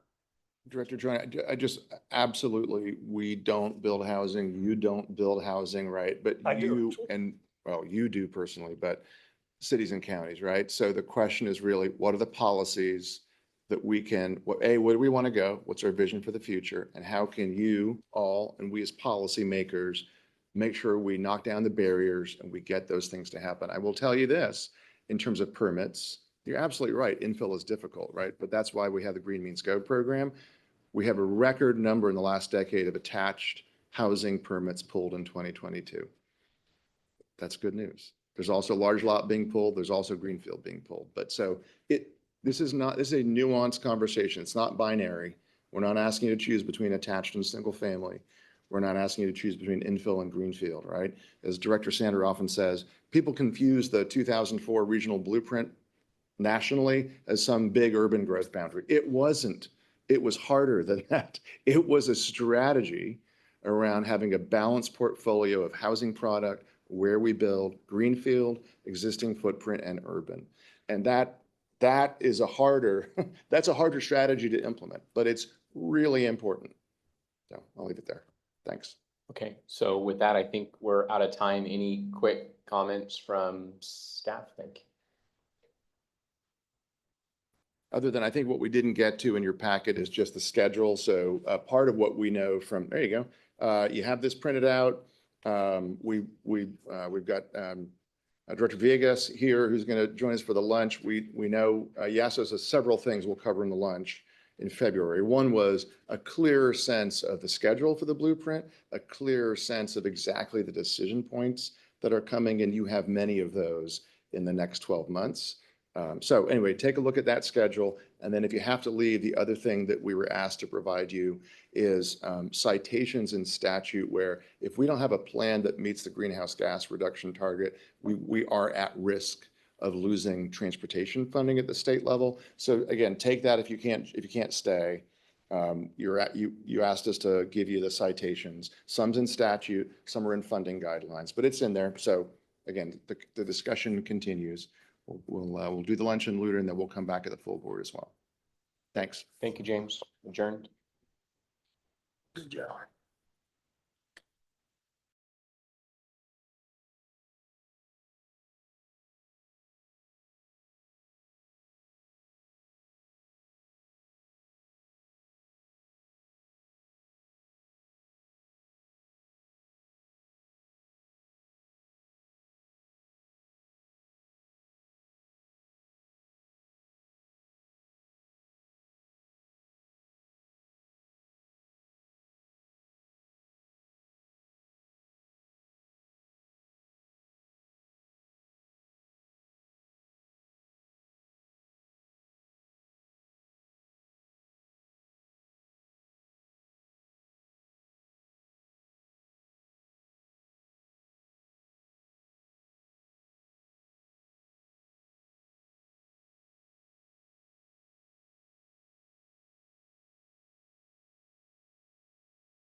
Okay, maybe, good afternoon, everybody. I'll just kick it off. We are recording this. This is officially, it's been a long time since we've done the lunches and actually served you lunch. I hope that's an improvement. It's a step up. There's no virtual lunch. So this is a lunch session between committees. It's technically an extension of our transportation committee. We are recording, but it's an informal opportunity for the board to do a deep dive on very specific topics. So we've done many of these before the pandemic. We did a lot of them where we would just dive into a topic and allow all of you just to kind of answer questions and, or ask questions, and we'll do our best to answer. So obviously, given the board discussion on the blueprint last board meeting, we wanted to give you an opportunity to come back. I'm glad to see so many of you.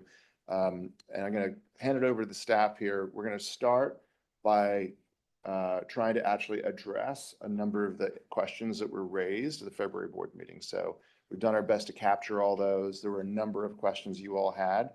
Again, feel free to stop, ask questions. There is no real facilitator moderator here, so it's kind of free form, but I'm going to turn it over to staff and take it away. All right, thank you, James. So as you all well know, there were a number of really good questions during the February board presentation that we didn't have time to answer during that presentation. So we want to hold this lunch session to answer each of those individual questions, and then hopefully have a little bit of time at the end to answer any additional questions that you all may have.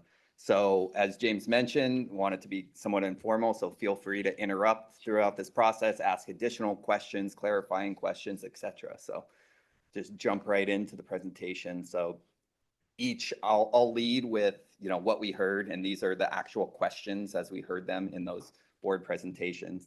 So one of the questions we heard was, can staff create a more detailed calendar describing some of the key milestones and decision points for the board as it relates to the 2025 blueprint. So in front of you, there is a schedule, not only for 2024, but also 2025. I wanted to touch on the 2025 schedule specifically as it relates to some of the questions regarding the request for proposal for the environmental impact report. So for that, we essentially backed out from using all the different required, noticing as well as public review comment period dates. So you'll see in the 2025 schedule calendar that if we want to adopt in November, we would need to have a draft environmental impact report done and on the street by, around April, May timeframe. So that if we do adopt on this slide, you'll see if we do adopt a final scenario in October, November, that only leaves us with about five months or so to get the entirety of the environmental impact report done. And so that's all just to say that it's an urgent need to get this RFP on the street, get all consultants responding to it, and get somebody on board as soon as possible to get that work done. So I'll stop on the schedule here and ask if there are any specific questions you all have related to the schedule. Director Branscombe. What is the impact, the exact impact, implications of this environmental impact report? I'm imagining it sets some sort of boundaries on activity.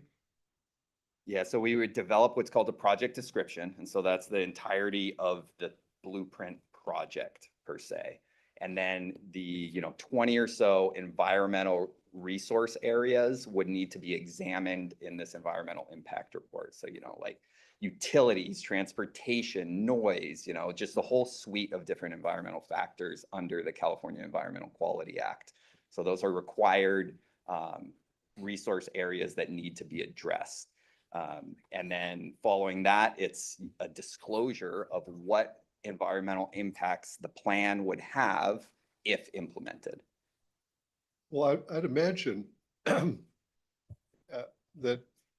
not every consultant is going to come up with exactly the same conclusions or report. And I imagine one group, say an environmentally, super environmentally conscious group would pick one consultant, whereas maybe a housing developer would want to see a different consultant. Yeah, Director Branson, can I jump in here? So I think this was obviously, there's some confusion at the board meeting about what the EIR does. We have to do it. It's programmatic EIR. You are the policymakers. You develop the plan. That's on you. You approve a land use scenario, we hope in June. You approve a transportation scenario, we hope in October. There are a short list of really good consultants that do an EIR. They are not setting policy. They are not making any decisions. They are running and developing an EIR, which is required. And if we do it well, actually we wish it was broader, but we get CEQA streamlined. We get streamlining benefits on what's in the plan. And actually our region takes more advantage of that. So if I have a housing project that meets the SCS, and we can be a strategy, and we write letters on consistency with our plan, and you get some CEQA. So you don't have to go through a second CEQA analysis as a local project. But there aren't sort of, as you were, I think, posing it, like different consultants that have different views of the world. They do a job that we scope for them. You request to see the RFP, it's coming back this month. So you approve that RFP, it goes out there. We can give you basically sort of the world. And it's, as Zach is saying, it is really important. We're ready to go for them. Once you make your final decision on land use transportation, they got to hit the ground running. So we need them on board early fall, September-ish. Earlier. Preferably before then, yeah. So they are not coming up with scenarios, as may have been suggested at the board meeting. They are not coming up with, they are implementing your plan, and they're developing an EIR based on your plan that you approve. And if I can add on to that a little bit, there was the question at the board meeting regarding what can be done before we have our final scenario developed. And there's a significant amount of work. There's, all the existing conditions and background documentation that can be done by the consultant prior to that, so that when that final scenario is adopted, that the consultant can really hit the ground running just on the analysis of that final scenario, as opposed to having to wait until October or whenever we get them on board, if it got delayed, and they would have to condense all that work, the existing conditions combined with the environmental analysis in this very condensed timeframe. Here's my bottom line concern. Last meeting, we had this item in the middle of the consent agenda, and it got pulled. We're addressing it now, correct? And we spent 30 minutes in that meeting. There were 30 minutes budgeted for equity.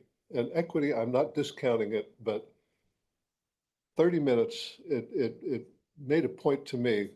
This item that was in the consent agenda deserved special attention, and we are devoting 30 minutes to equity. So how much, and I'll look at the Stockton Boulevard project, how tilted towards equity are we? And is it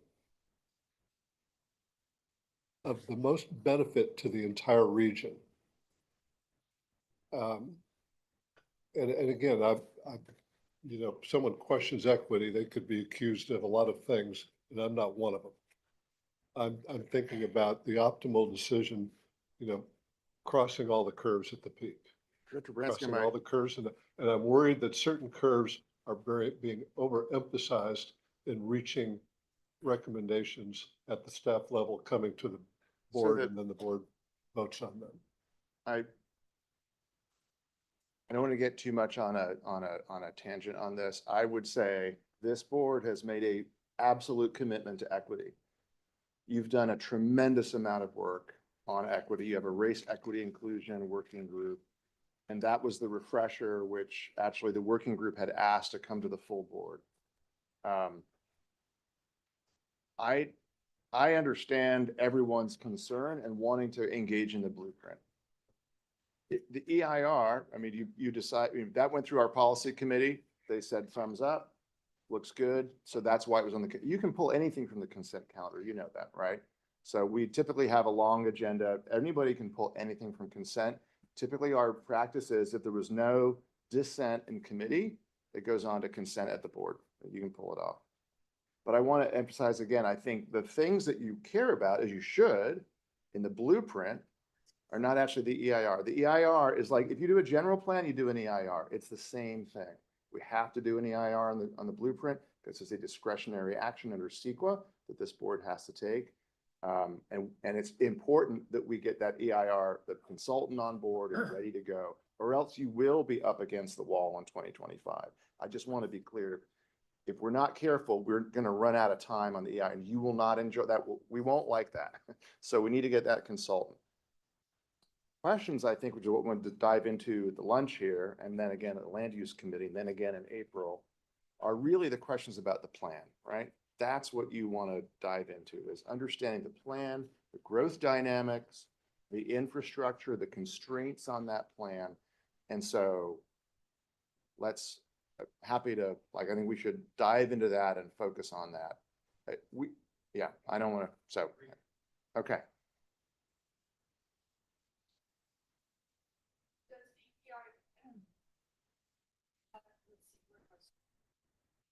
In the past year or so, CAL FIRE updated their maps to identify high-risk fire areas, storms like floods and fires. My question is, does the EIR take into consideration those dynamics, and or does the plan that we're working on maybe, just curious if in our blueprint, we can have that, include that conversation. I think, thank you.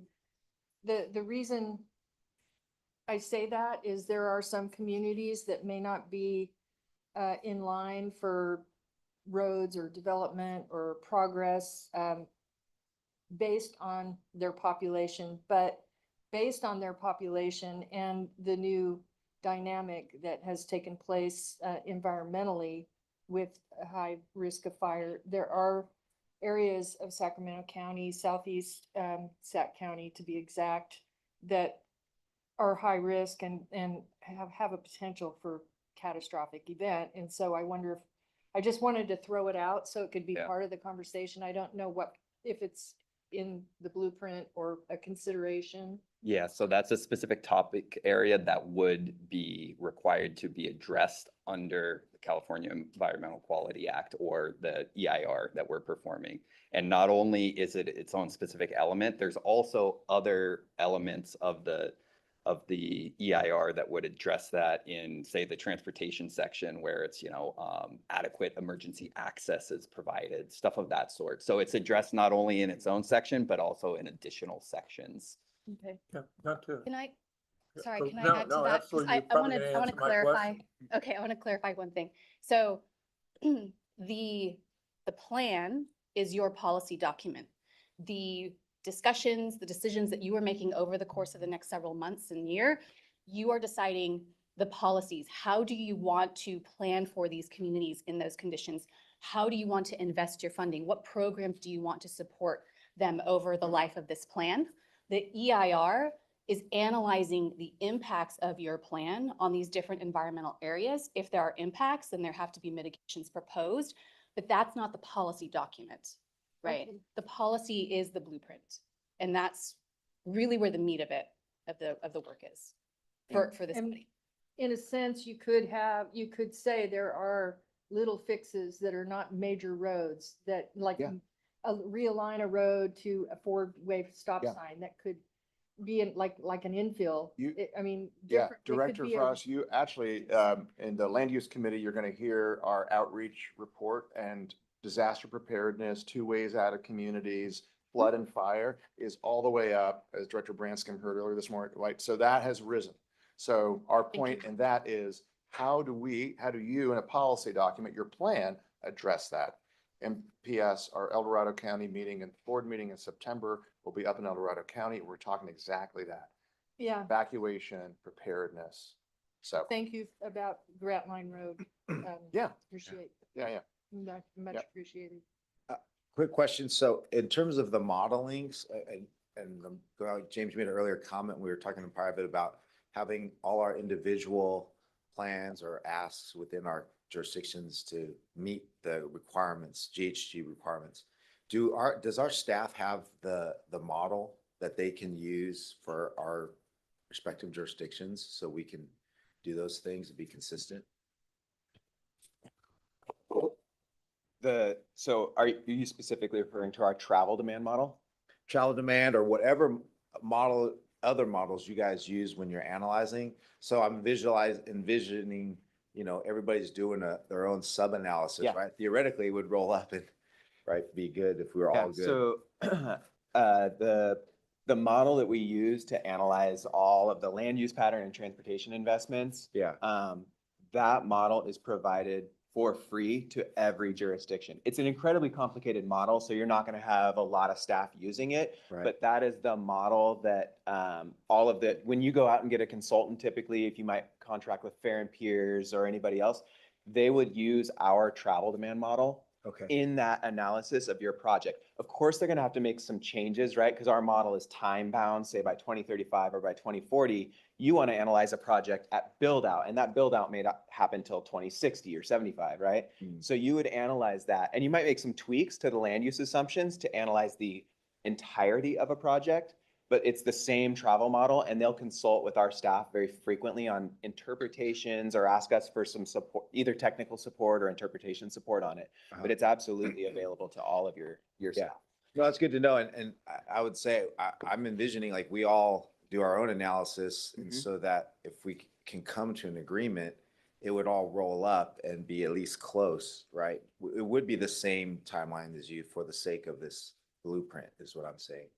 But we need to be looking ourselves at our respective jurisdictions in order to have some, idea of what we want to bring to the table, so to speak, for this larger conversation. But thank you. That's good to know. Definitely, and I know that the city of Elk Groves is specifically based on, it used the SACOG model as the basis and then tweaked it for, local conditions, stuff like that. So I see. The Elk Grove model is based on our model. Okay, thank you. So I hope this is a focus question. In 2003 or 2004, the last time this was done, it's a programmatic EIR. It can include no, what do you call that? A no build, right? Or a no project. You can have 3 alternatives in there. You can have the policy that the SACOG board decides to go forward.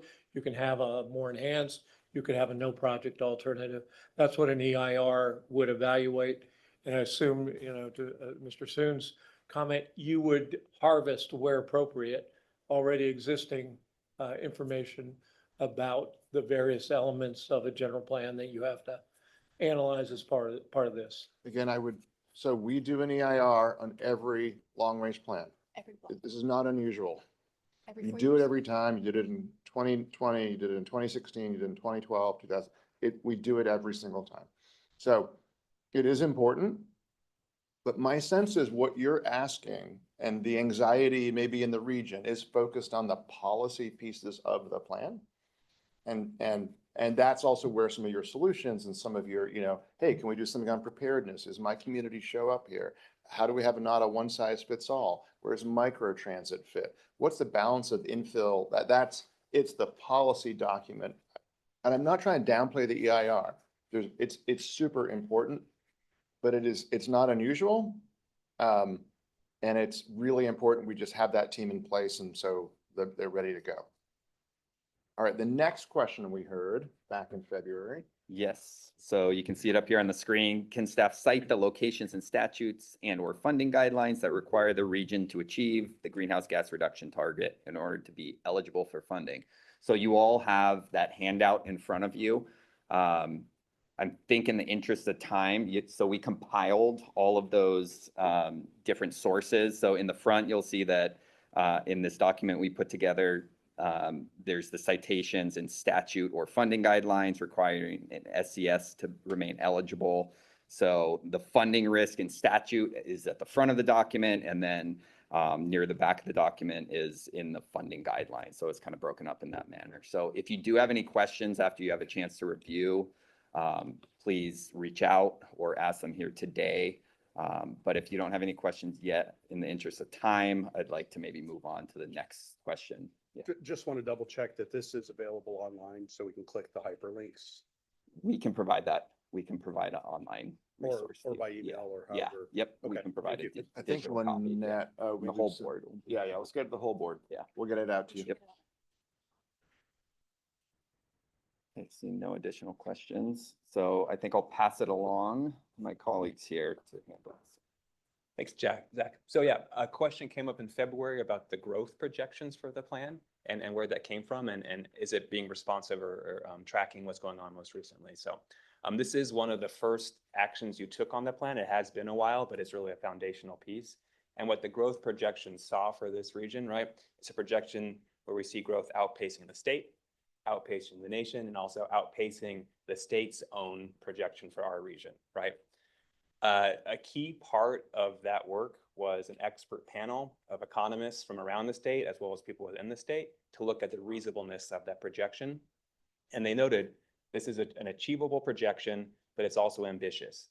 It's drawing on job growth and projection into the future faster than what we've seen today in the last 10 years. It draws on housing growth into the future faster than we've seen today. So it's, if you were to simply just extend the trend line from what we've seen the last 10, 15 years in the region, it would be a lower projection. This is a projection that recognizes a lot of the competitive advantages that we've been talking about through prosperity strategy and other efforts. So when we talk about then what's happening today, I think the question in last month's committee was around housing growth, right? 2022, the most recent year we have the housing unit numbers, about 10,000 new units in the region. That's actually about spot on for what the projection has said. So it's more of the projection anticipated growth levels that we've been seeing most recently. It's not that we need to pivot. The trend the last decade was growth that was not hitting that target. Now it's at that target. So I think it was just an important framing question about, oh, we saw these housing numbers in 2022. It's a banner year for housing units. Therefore, we need to update the projection. The projection already anticipated that growth. And an important thing to emphasize is the projection moving forward sees growth sustained year over year. So it's not just 1 year, sustained year over year. So in summary, the staff feels, or we are very much tracking trends in housing, in population, and job growth, right? Where the action we recommended in the board on the growth projections was an ambitious projection, but achievable, growing faster than what the region had done in the past 10 years, but still achievable. So evidence such as housing numbers from 2022 are in alignment with that, not for the need to update it. So if you're seeing anything else, or if you want us to be talking to anyone, we're happy to look into that. And again, this was an action the board took at the onset of the plan, building off of that expert panel work. Thank you. In looking at these numbers, and we know that the financial crisis that hit in 2008 was a product of the mortgages being packaged into massive securities and sold to big investors. And the value of those securities shrunk significantly, triggering that crisis. And so all of those houses built between 2001 and 2007 were financed, and it was the financial instruments that cratered, and therefore 2008 to 15, things slowed down quite a bit because there was a lot of inventory out there. People had bought those houses, couldn't afford them, and we know all the terrible stories that came out of that. And then we see the trend coming up. I'd be curious at what a longer trend line says about this. So 278,000 in 30 years, right? So what's that? Just under 10,000. Just under 10,000, yeah, about 9,000 something. And then one more point to overlay that, which is just thinking out to 2040, 2050, just a larger demographic trends, right? About this is nothing unique to the Sacramento region, but across the state, across the nation, actually globally, there's been a trend in lower birth rates. So there's just, when you look at what's coming out from the census, from the State Department of Finance, right? The trajectory seems to be slower growth rates through time, And so you overlay that with what we see here. Basically, our projection, it slows down through time in response to those demographic changes. And again, you probably covered this and I wasn't listening carefully enough. The 278,000, where did that number come from? This is the projection that we put for the region wide over that period from 2020 to 2050. So 270,000 new homes. We pair that with jobs and we pair that with populations. We're focusing here on homes, but it's an integrated projection. Maybe Garrett, Yeah. if I can help. I'm just help curious with about, I'm sorry, I'm just Yeah. curious about the data. To that help out with supported that, you did a population projection, right? With, with the expert panel and an employment projection. Population then forms into households. If you want to house the population you have, you need to create, an estimate of the number of homes you need, which includes the vacancy rate. So if you line this up with the number of households that we're projected to have in the region, you will see that this number is higher than that by some percentage that you've got the vacancy factor for. Does that make sense? It does. And again, I've been around long enough. One of my clients was Stanford Ranch when it was just bare ground. And the events that happened, and that's originated in the 80s where that happened, the early stages of all that. And so that might have been the big bubble that created where we are now. And the question would be, is 9,000 going to be enough? Do you have worries about that? Yeah, so I think 9,000 is the number that we put forward based on the expert panel about what is reasonable to expect when you also pair it with the job growth and the population growth. So we had a complementary jobs projection. We consulted with that with economists to look at job growth in the region and also population growth. So talk about those demographic changes through time, a slowing birth rate. So when you pair jobs, you pair demographics, and you pair housing units together, it's not is this enough? It's this is what we can reasonably expect. Did you come up with a range or did you come up with a specific number? Absolutely. We came up with a range, a low, a medium, a high. We presented that to the board. We also came up with sensitivity testing and scenarios. And so the board weighed in on sort of a medium high in that range. Just for interest of time, how many questions do you have? 9?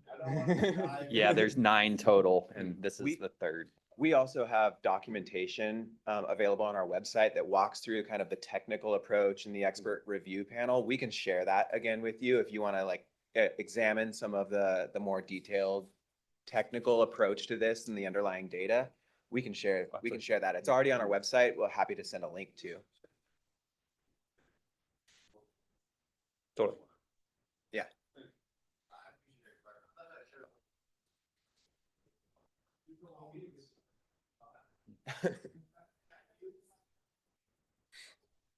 All right. So let's move on to the next question. This one's a long, detailed one. So how do the infill greenfield housing assumptions and the pathways compare to recent trends? And then many greenfield developments are planned to be VMT neutral. How does SACOG consider that when comparing relative VMT performance across developing communities? And is SACOG treating greenfields differently than infill areas in this respect? Who is working on the answers? No.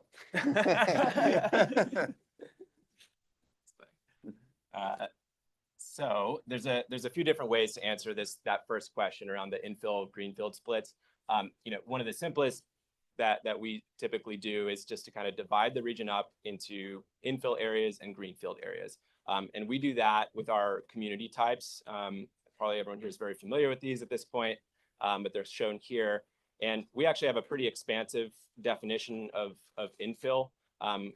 We basically combine from this previous slide the centers and corridors with the established communities together. So this is kind of what that looks like on the map. Everything in green is considered infill. This is not an urban sort of definition of infill, right? This is existing communities. You can kind of think them as every jurisdiction in the region has infill areas. So that's everything in green for infill. And then kind of these are some of the areas that we're talking about in terms of when we say greenfield or developing communities or potential developing communities, that's everything in purple here. When we did our pathways, we really intentionally looked at very different spatial distributions of housing. We talked about this earlier last year, but these these sort of percentages range from 42% of housing growth happening in infill areas in Pathway 1 to 88% infill in Pathway 3. So a big difference there. If you actually just look at the last 5 years, so this is 2018 to 2022 data. That's the most recent data that we have, although 2023 is coming soon. You actually saw 67% of housing growth happening in those infill areas. So somewhere in between Pathway 2 and Pathway 3, just maybe slightly over Pathway 2. So again, kind of looking just at the share of permits that are happening in these infill areas in recent history, it's actually pretty in line with Pathway 2 and what we have in the adopted plan. Dov, can you speak a little bit, and correct me if I'm wrong, that geography that you see, that's the centers and corridors, the established communities, the developing communities, that's not a creation of SACOG drawing lines on a map. That is a reflection of your general plans, your corridor plans, any master plans, specific plans. It's a collaboration between us and your local government staff, and they're helping us build these boundaries. And then we're aggregating them to make it a little more simple. We're calling this is the established area, this is the center and corridor. So these aren't SACOG drawn lines. These are out of your plans. And I would also just add, I think one of the areas where nomenclature matters, and we've had this experience with all of you who have served on the board for a while, is when we say infill, I think a lot of people, including me, think, oh, it's that one lot that's vacant, that's kind of hard to do, but and then we hear all of you say, that's difficult, right? We really mean both those kind of like the old suburban strip malls that are failing, the gray fields, the parking lots, but really the existing urbanized footprint, including unincorporated Sacramento County, right? So we use that term, and I think for some people it means a different thing. Maybe we'll come up with a new word. We'll work on that. But this is a much more expansive version, which is why when we say it, you see, oh, we had this discussion at the end of transportation committee, right? Well, that's really hard to do. But our definition, actually, we're doing 2/3 in the last 5 years. That makes sense.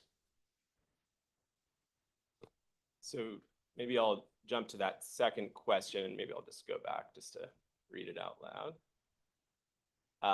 Yeah, so this idea that like many greenfields are planned to be VMT neutral. This has been a key topic of some confusion. How does SACOG consider that when comparing the VMT numbers that you saw in some of the handouts as a part of the February committee cycle? So the key, and maybe I'll zoom to this, the key difference between VMT numbers in like an environmental impact report, for an individual greenfield specific plan and the 2025 blueprint is the presence of a horizon year, right? So specific plans are looking at how much driving is happening, just the VMT portion of these EIRs are looking at how much driving is happening at full build out whenever that occurs. So if the plan, say envisions 10,000 units and 10,000 jobs, which would be a very, complete and maybe unusual type of specific plan, but just round numbers, right? The VMT could actually look quite good in that situation because you're looking at lots of internal trips. People are able to kind of travel within that area and get to the destinations that they need without traveling super far. In our plan, we're looking at horizon years. So we're looking at a big one in 2035. That's our GHG target year, right? And then the horizon year of our entire plan is 2050. So those are the key horizon years we're looking at. And as a part of this, we're constrained by what is realistic to assume from a regional growth projection. So that's that 278,000 home figure that Garrett was just talking about. If you add up all of the planned capacity in our greenfield developing communities, you have about 400,000 units of remaining capacity. So you can see like even if we said every single new unit that was being built between 2020 and 2050 was going into these purple developing communities, you would not be able to build all of them out. And then you add in the data around these recent trends that we talked about, where 2/3 are happening in infill areas. You add in sort of this policy priority as part of the plan to try to achieve this greenhouse gas target, both of which suggest we're probably only talking maybe 1/3, maybe less of growth happening in these kind of developing communities. You're suddenly talking about 400,000 units of capacity, but only about 85, 90,000 or so units that we can actually assume in those areas. So the implication of that, right, when you assume a small amount of growth spread thinly across, these purple developing communities, that's when you start to see higher VMT in our model. The first growth in these areas is almost always housing, right? The rooftops almost always happen first. It typically takes a while for there's exceptions here, right? But it typically takes a while for some of the jobs to follow those rooftops.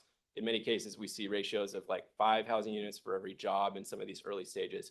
So when they start out, you tend to have longer travel distances for the folks who are living in these areas, because everything that you need to get to is far away, and it in many cases is usually in some of the infill areas. So you're kind of living in more of sort of a bedroom type community, traveling to infill areas to get to where you need to go for your job, for your services. So that's why there's this big distinction here between sometimes the VMT numbers for these areas in our plan, which you saw in the last committee cycle, and what you see in kind of the full build out in the EIR. I'll just really quickly hit on the second part of the question, which was, are we treating these greenfield plans differently in this respect? No, the same partial build out idea actually applies region wide. In fact, infill areas have bigger capacity, remaining capacity than these greenfields. So we're only partially building out everything in some respects. The difference is that in infill areas, there's already lots of existing stuff, right? So the VMT is already lower than regional average. So kind of that, even if it's partial build out, you're actually just kind of improving upon low VMT. So that's kind of the distinction there. I'm happy to take any questions on any of that. I have a question, and it relates to projections, and I want to go back to the city of Elk Grove in the early 2000s. There was already planned to build through the county general plan, and Elk Grove exploded.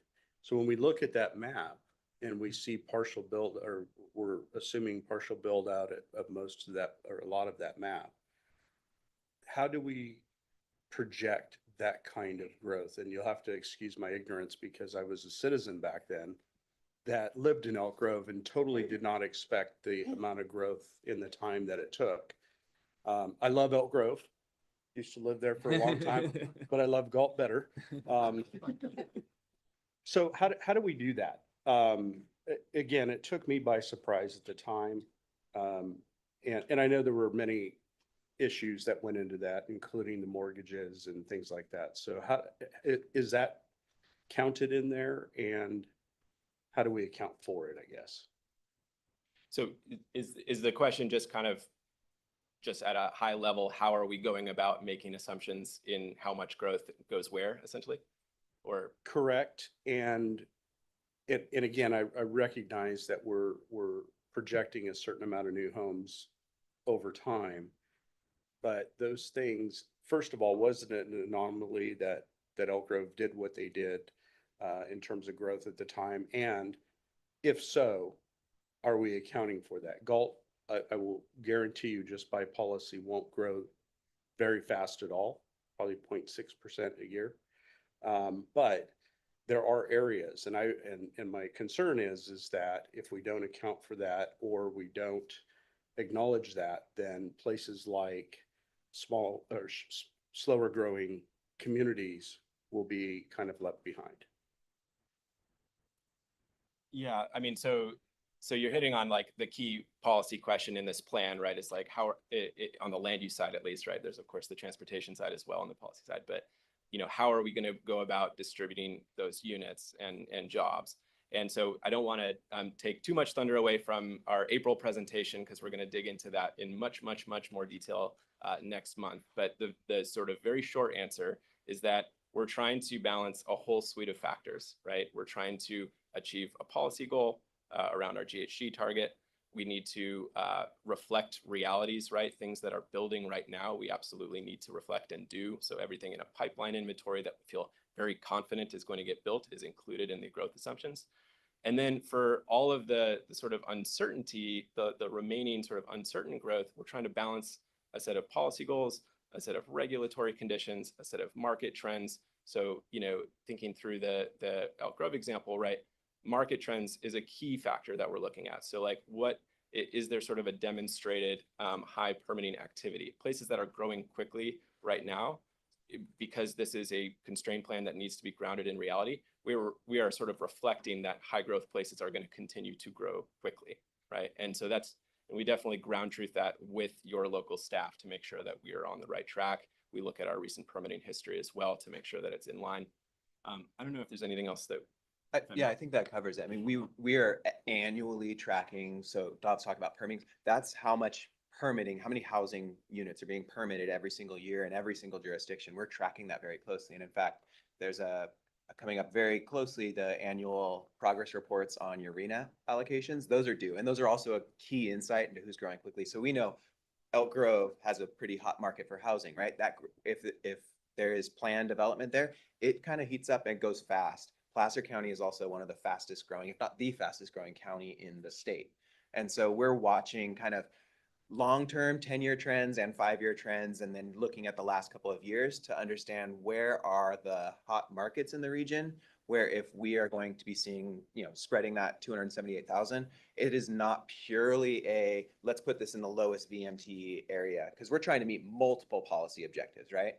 And I'll just, a quick addition that's a little bit of a tangent from that is, it's also a jobs forecast, right? And so Elk Grove is very, very interested in bringing jobs into the city as well to achieve a little bit more of a balance so you can live, work, and travel around more in Elk Grove. It's in the general plan as a really key policy priority area. That gets reflected in some of our forecasts as well. And when we talk jobs, I think a little bit later in the question, there's policy implications on where we place jobs. We don't necessarily place them only where they've been really happening, right? Jobs tend to congregate in the existing job centers, but that doesn't necessarily help Yuba and Sutter County and other outlying areas that might be residential rich. They need jobs as well. And so there's a policy imperative, and the policy framework that you adopted that has economy, that's a really important part of where we're going to allocate jobs later. So as Dob was saying, there's market conditions that we're watching. There's regulatory things like how ready is a project, what infrastructure constraints for infill and for greenfield are there. We lean on local staff professional judgment a lot in this. We interview every single jurisdiction around the region as we're entering into this. And then there's the policy layer as well that goes on top of that. If we want more jobs in some of these outlying areas, then we don't necessarily have to stick only to market trends. We can put jobs in those areas, and then we back them up with strategies and policies and programs to try to encourage that growth. And that's what your plan does, right? It's not purely a forecast. It has a policy overlay that says we need to change something here, and this is how we're going to do it. All right, let's maybe move on to the next question here. So does SACOG consider the cost of infrastructure when developing infill assumptions? I think Clint, you were going to take this one. That's me, and I think I started to jump to that already, right? So we know that infrastructure is a barrier on a lot of the infill, particularly in kind of those centers and corridors, the green zones that every jurisdiction has. And so that is one of those areas where we haven't seen the market take off in our centers and corridors. We absolutely see market support for infill development in the region, right? 2/3 of the growth is happening in those areas. But in some of those commercial corridors, they've lagged a little bit. And some of the reasons, there's a lot of development friction there, and a huge portion of that is the infrastructure costs. And that was the birth of the Green Means Go program, where we're trying to get funding from the federal government, from the state, to be kind of the first investment to take that out of the pro forma of developers so that they can make those areas pencil. And that's kind of the theory of change behind Green Means Go. So when we go out and when we meet with local staff on the greenfield side and on the infill side, we're asking what are the constraints? They could be regulatory constraints, but absolutely infrastructure constraints.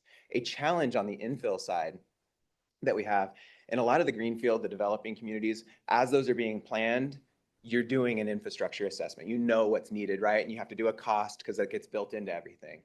On the infill side, there's still a lot of infill that has those plans, and so we know the infrastructure, and we'll get that information from your staff. On some of those centers and corridors, that's retrofit stuff, and not every jurisdiction has the financial capacity to go in and what's underneath the ground, what's it going to take. there are good examples. Sunrise Tomorrow is an example. They're doing a massive infill project, right? To rehabilitate and revitalize that entire area. They're going in and looking at what the infrastructure costs are.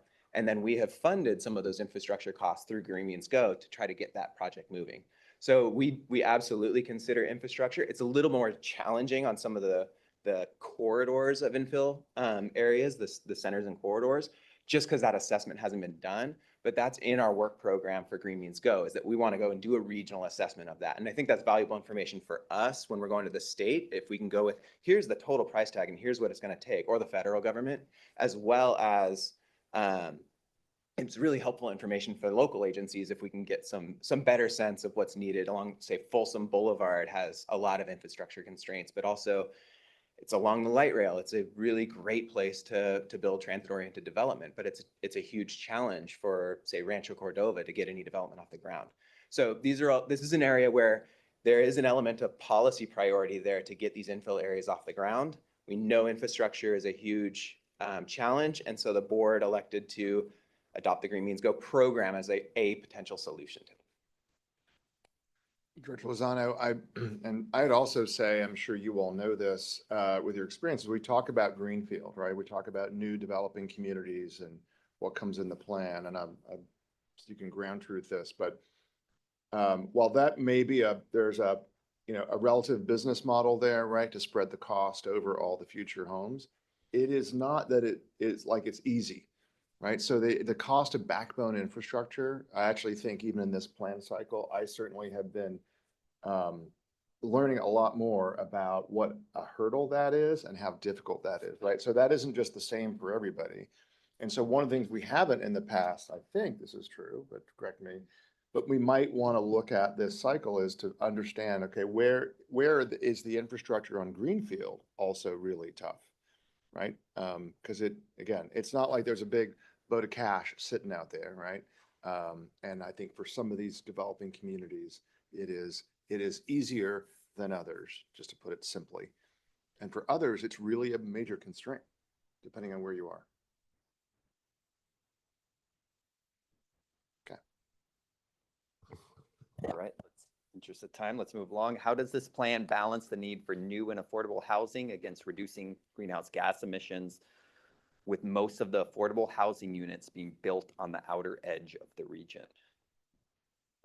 Yeah, so do you mind if I? Oh yeah, you can draft. Thanks. Yep.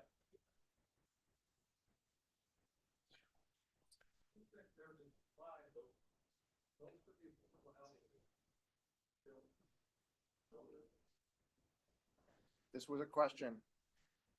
Question came up at the February board meeting. In fact, This Director is an Baines. explicit Director question, Baines and we'll asked be this. answering, Dob will be answering that.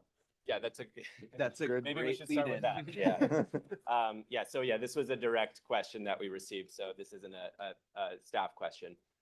But I guess maybe to answer up front, I mean, I think what we would say is that delivering more affordability and achieving our climate goals are in no way necessarily at odds. So I think I would question maybe the premise of the question. What we know is that housing product type really matters for affordability. And, we talk capital A affordability, lowercase a affordability. I'm talking lowercase here, not subsidized for now. But same truth applies. This is a slide with some slightly stale numbers now from 2019 that we should update, but the general gist holds true, right? Which is that the less money a household makes, the more likely they are to live in denser housing product types. So, townhomes, more attached product types. And that's because large lot single family homes are expensive, right? While many of our region's residents, we know, aspire to buy a 2,500 square foot home on a large lot, there's just an economic reality right now that product type is out of reach for a huge chunk of our region. Only about a third of our region can actually afford the median home right now, right? So delivering more affordability in this context really kind of requires us to kind of deliver more housing choice, where We're providing folks an opportunity to affordably rent for a while, right? Potentially save up if they, are able to potentially afford a down payment later, in their economic life. So this is a topic of conversation that we're actually going to be covering quite a bit in this a really fantastic presentation at Lunar today in an hour. So I would encourage you to check that out. We have a fantastic consultant that can dive a lot deeper into this question, but there is actually a lot of indications that there are some shifts happening in terms of demand. And, we've seen, just anecdotally, we spoke with Roseville staff, and in 2023, 40% of permits were attached. That's a multi-decade high in Roseville. We've seen this in other places in the region as well. So the other thing I would just mention here is we also know that there's this connection between the types of homes that get built in greenfield areas versus the types of homes that get built in our infill areas. So this is not always true, right? Just generally speaking, greenfield specific plans have some attached housing products, but they tend to be a little bit more oriented towards that large lot single family home than infill areas. And we saw this in pathways, right? So when the scenario got a little bit more compact, the more housing choice you saw. And kind of in the pathway 1, which is a little bit more of kind of like over half of growth happening in these greenfield areas, you actually saw, housing choice decrease. So Dov, that's not an assumption that SACOG made. That is what is in the greenfield plan. So if they are planned for single family, we're reflecting that when we're building. So we're not assuming there's more attached or anything. It's a pure reflection of what is in the actual specific plans. Right. So I guess, in this way, part of what the board is going to be deciding about as part of this plan is what kind of housing choice do we actually want to provide for our future residents? And of course, that has big implications for housing affordability. Any questions on that? Okay, I think I'm still going on this, right? So I'll read the question. How is the blueprint going to help ensure future employment areas are located near where people are living? And we've actually touched on this a little bit. It's a really interesting question, actually, and one we haven't talked a ton about as a part of the pathways so far. I think most of the conversation has been focused on housing for good reason, but this is a key part of the equation here. And the short answer is that part of the VMT strategy from the adopted plan and potentially as a part of this plan is to kind of ambitiously support employment growth in some of these more outlying and suburban parts of the region that today have kind of more of a low jobs housing ratio and by extension, higher VMT. So these are think more kind of bedroom oriented type of communities, right? And so just doing the same exercise as we did on housing, if you look at the employment trends as they relate to our pathways, the recent trends actually most resemble pathway 3, which is interesting, which is our kind of infill heavy pathway. 89% of job growth in the 2016 to 2020 period happened in infill areas.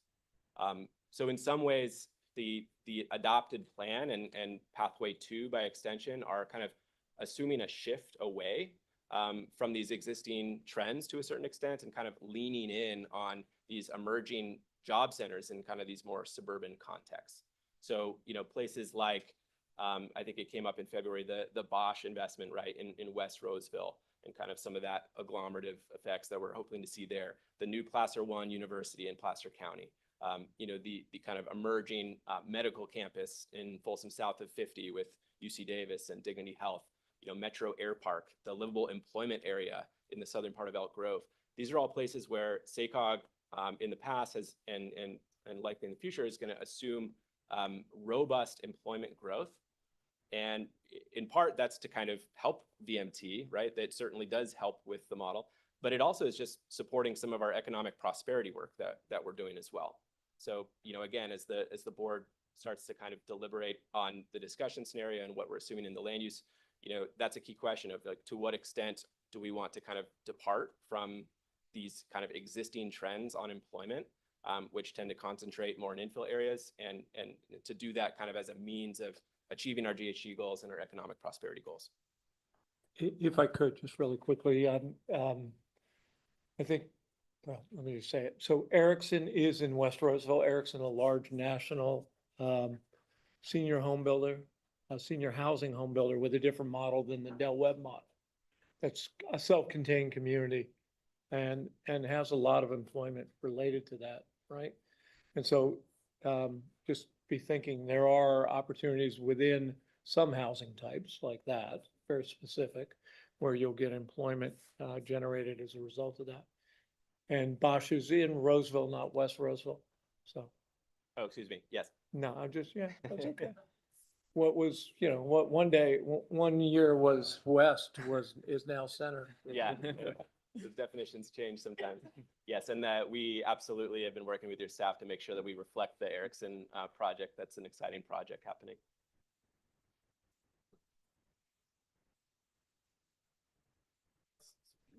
Oh, that's right. Sorry.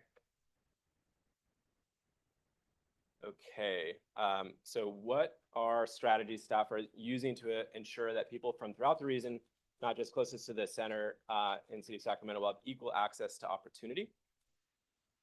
So we think about this a few different ways. One way is kind of looking at our agricultural economy. We looked in pathways at, what happens to prime farmland when you have over half of our growth happening in these developing communities that do have prime farmland in them, and how much of that we are consuming.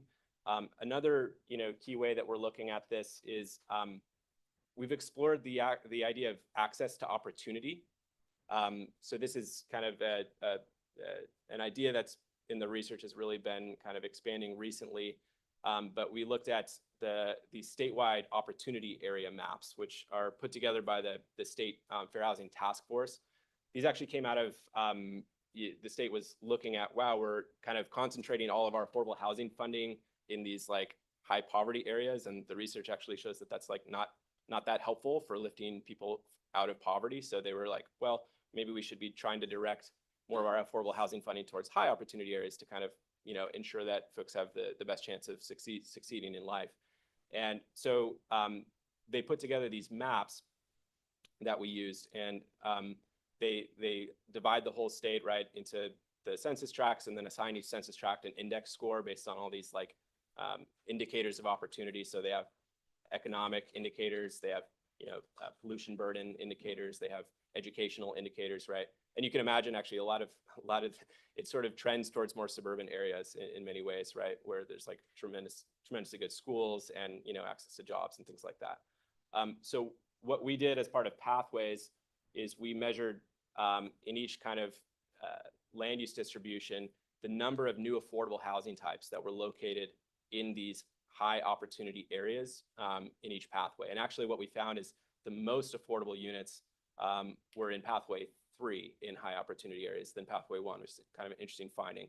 So, by this metric, the more compact development pattern is actually delivering the most access to opportunity, which is of course a consideration as the board starts to dig into the discussion scenario.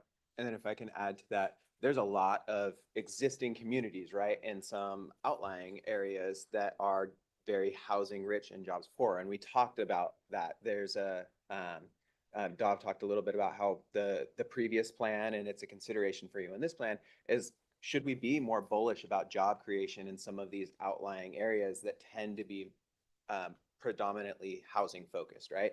And so the distribution of jobs throughout the region, it's been concentrating in a few job centers. If we can distribute those a little bit, shift them towards some of these outlying communities that are very housing rich, that is also a way that we can move the needle on access to opportunity. It's access to jobs, right? And it's not just access to your job that you go to on a daily basis, right? Accessing jobs means you're accessing somebody else's job. So there's population serving jobs, there's parks, there's different entertainment, right? There's schools. Those are all jobs, but those are the things that you need to get to on a daily basis, grocery stores, things like that. And so having more of those things happening and being built both provides employment opportunity, but also some of those things you saw on that other metric about access to schools and access to parks and things like that. Those are also reflected, and they're not residential uses, but they absolutely contribute to access to opportunity and lifting people up out of poverty.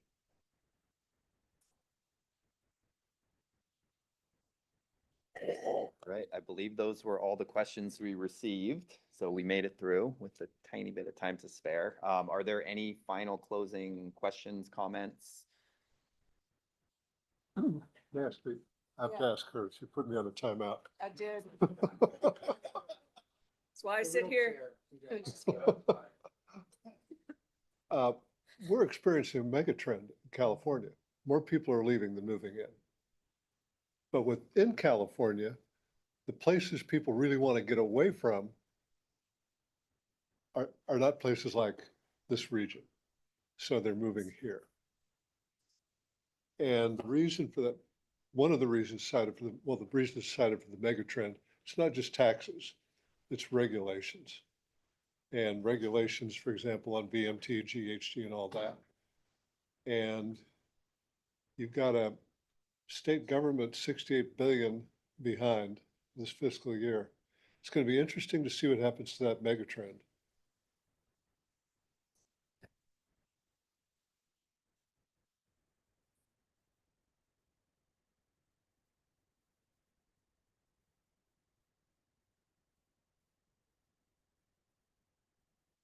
Some of the underserved areas is not as accessible, the opportunity isn't accessible as it is in maybe a higher income area. Or I was trying to wrap my head around, you probably saw my face. But I was trying to wrap my head around that, because then does that mean we're leaving the underserved areas behind? This is a The dilemma. absolutely. You are hitting on a huge dilemma happening. This is maybe a separate hour, but there's a huge kind of I think in the affordable housing world, there's a conflict right now between folks who are saying we should direct our affordable housing dollars to try to fund more affordable housing in high opportunity areas, which maximize chance of success and are better for, ensuring that folks that grow up in that housing can have higher social mobility. Or do we invest in our lower income, kind of more disadvantaged areas? And so there's different schools of thought on this, and different funding programs direct the funding in different ways. So yeah, I did understand what you were saying then. yes, exactly. So there's a difference opinion in that, but I think we're not necessarily talking about, allocating affordable housing dollars, right? That's not the use of that map for us. For us, it's more just thinking through, here are places in the region where we think maximize chances of success for folks. These are high opportunity areas. As a part of our overall, allocation of the units in the region, are we creating opportunities for folks in those areas? We're not intending to leave the other ones behind. We want to lift those other areas up, and we can do that through policy, through transportation investments, but we also want to make sure we're opening up, access to opportunity for, more affordable housing types in the high opportunity areas too. Got it. Thanks.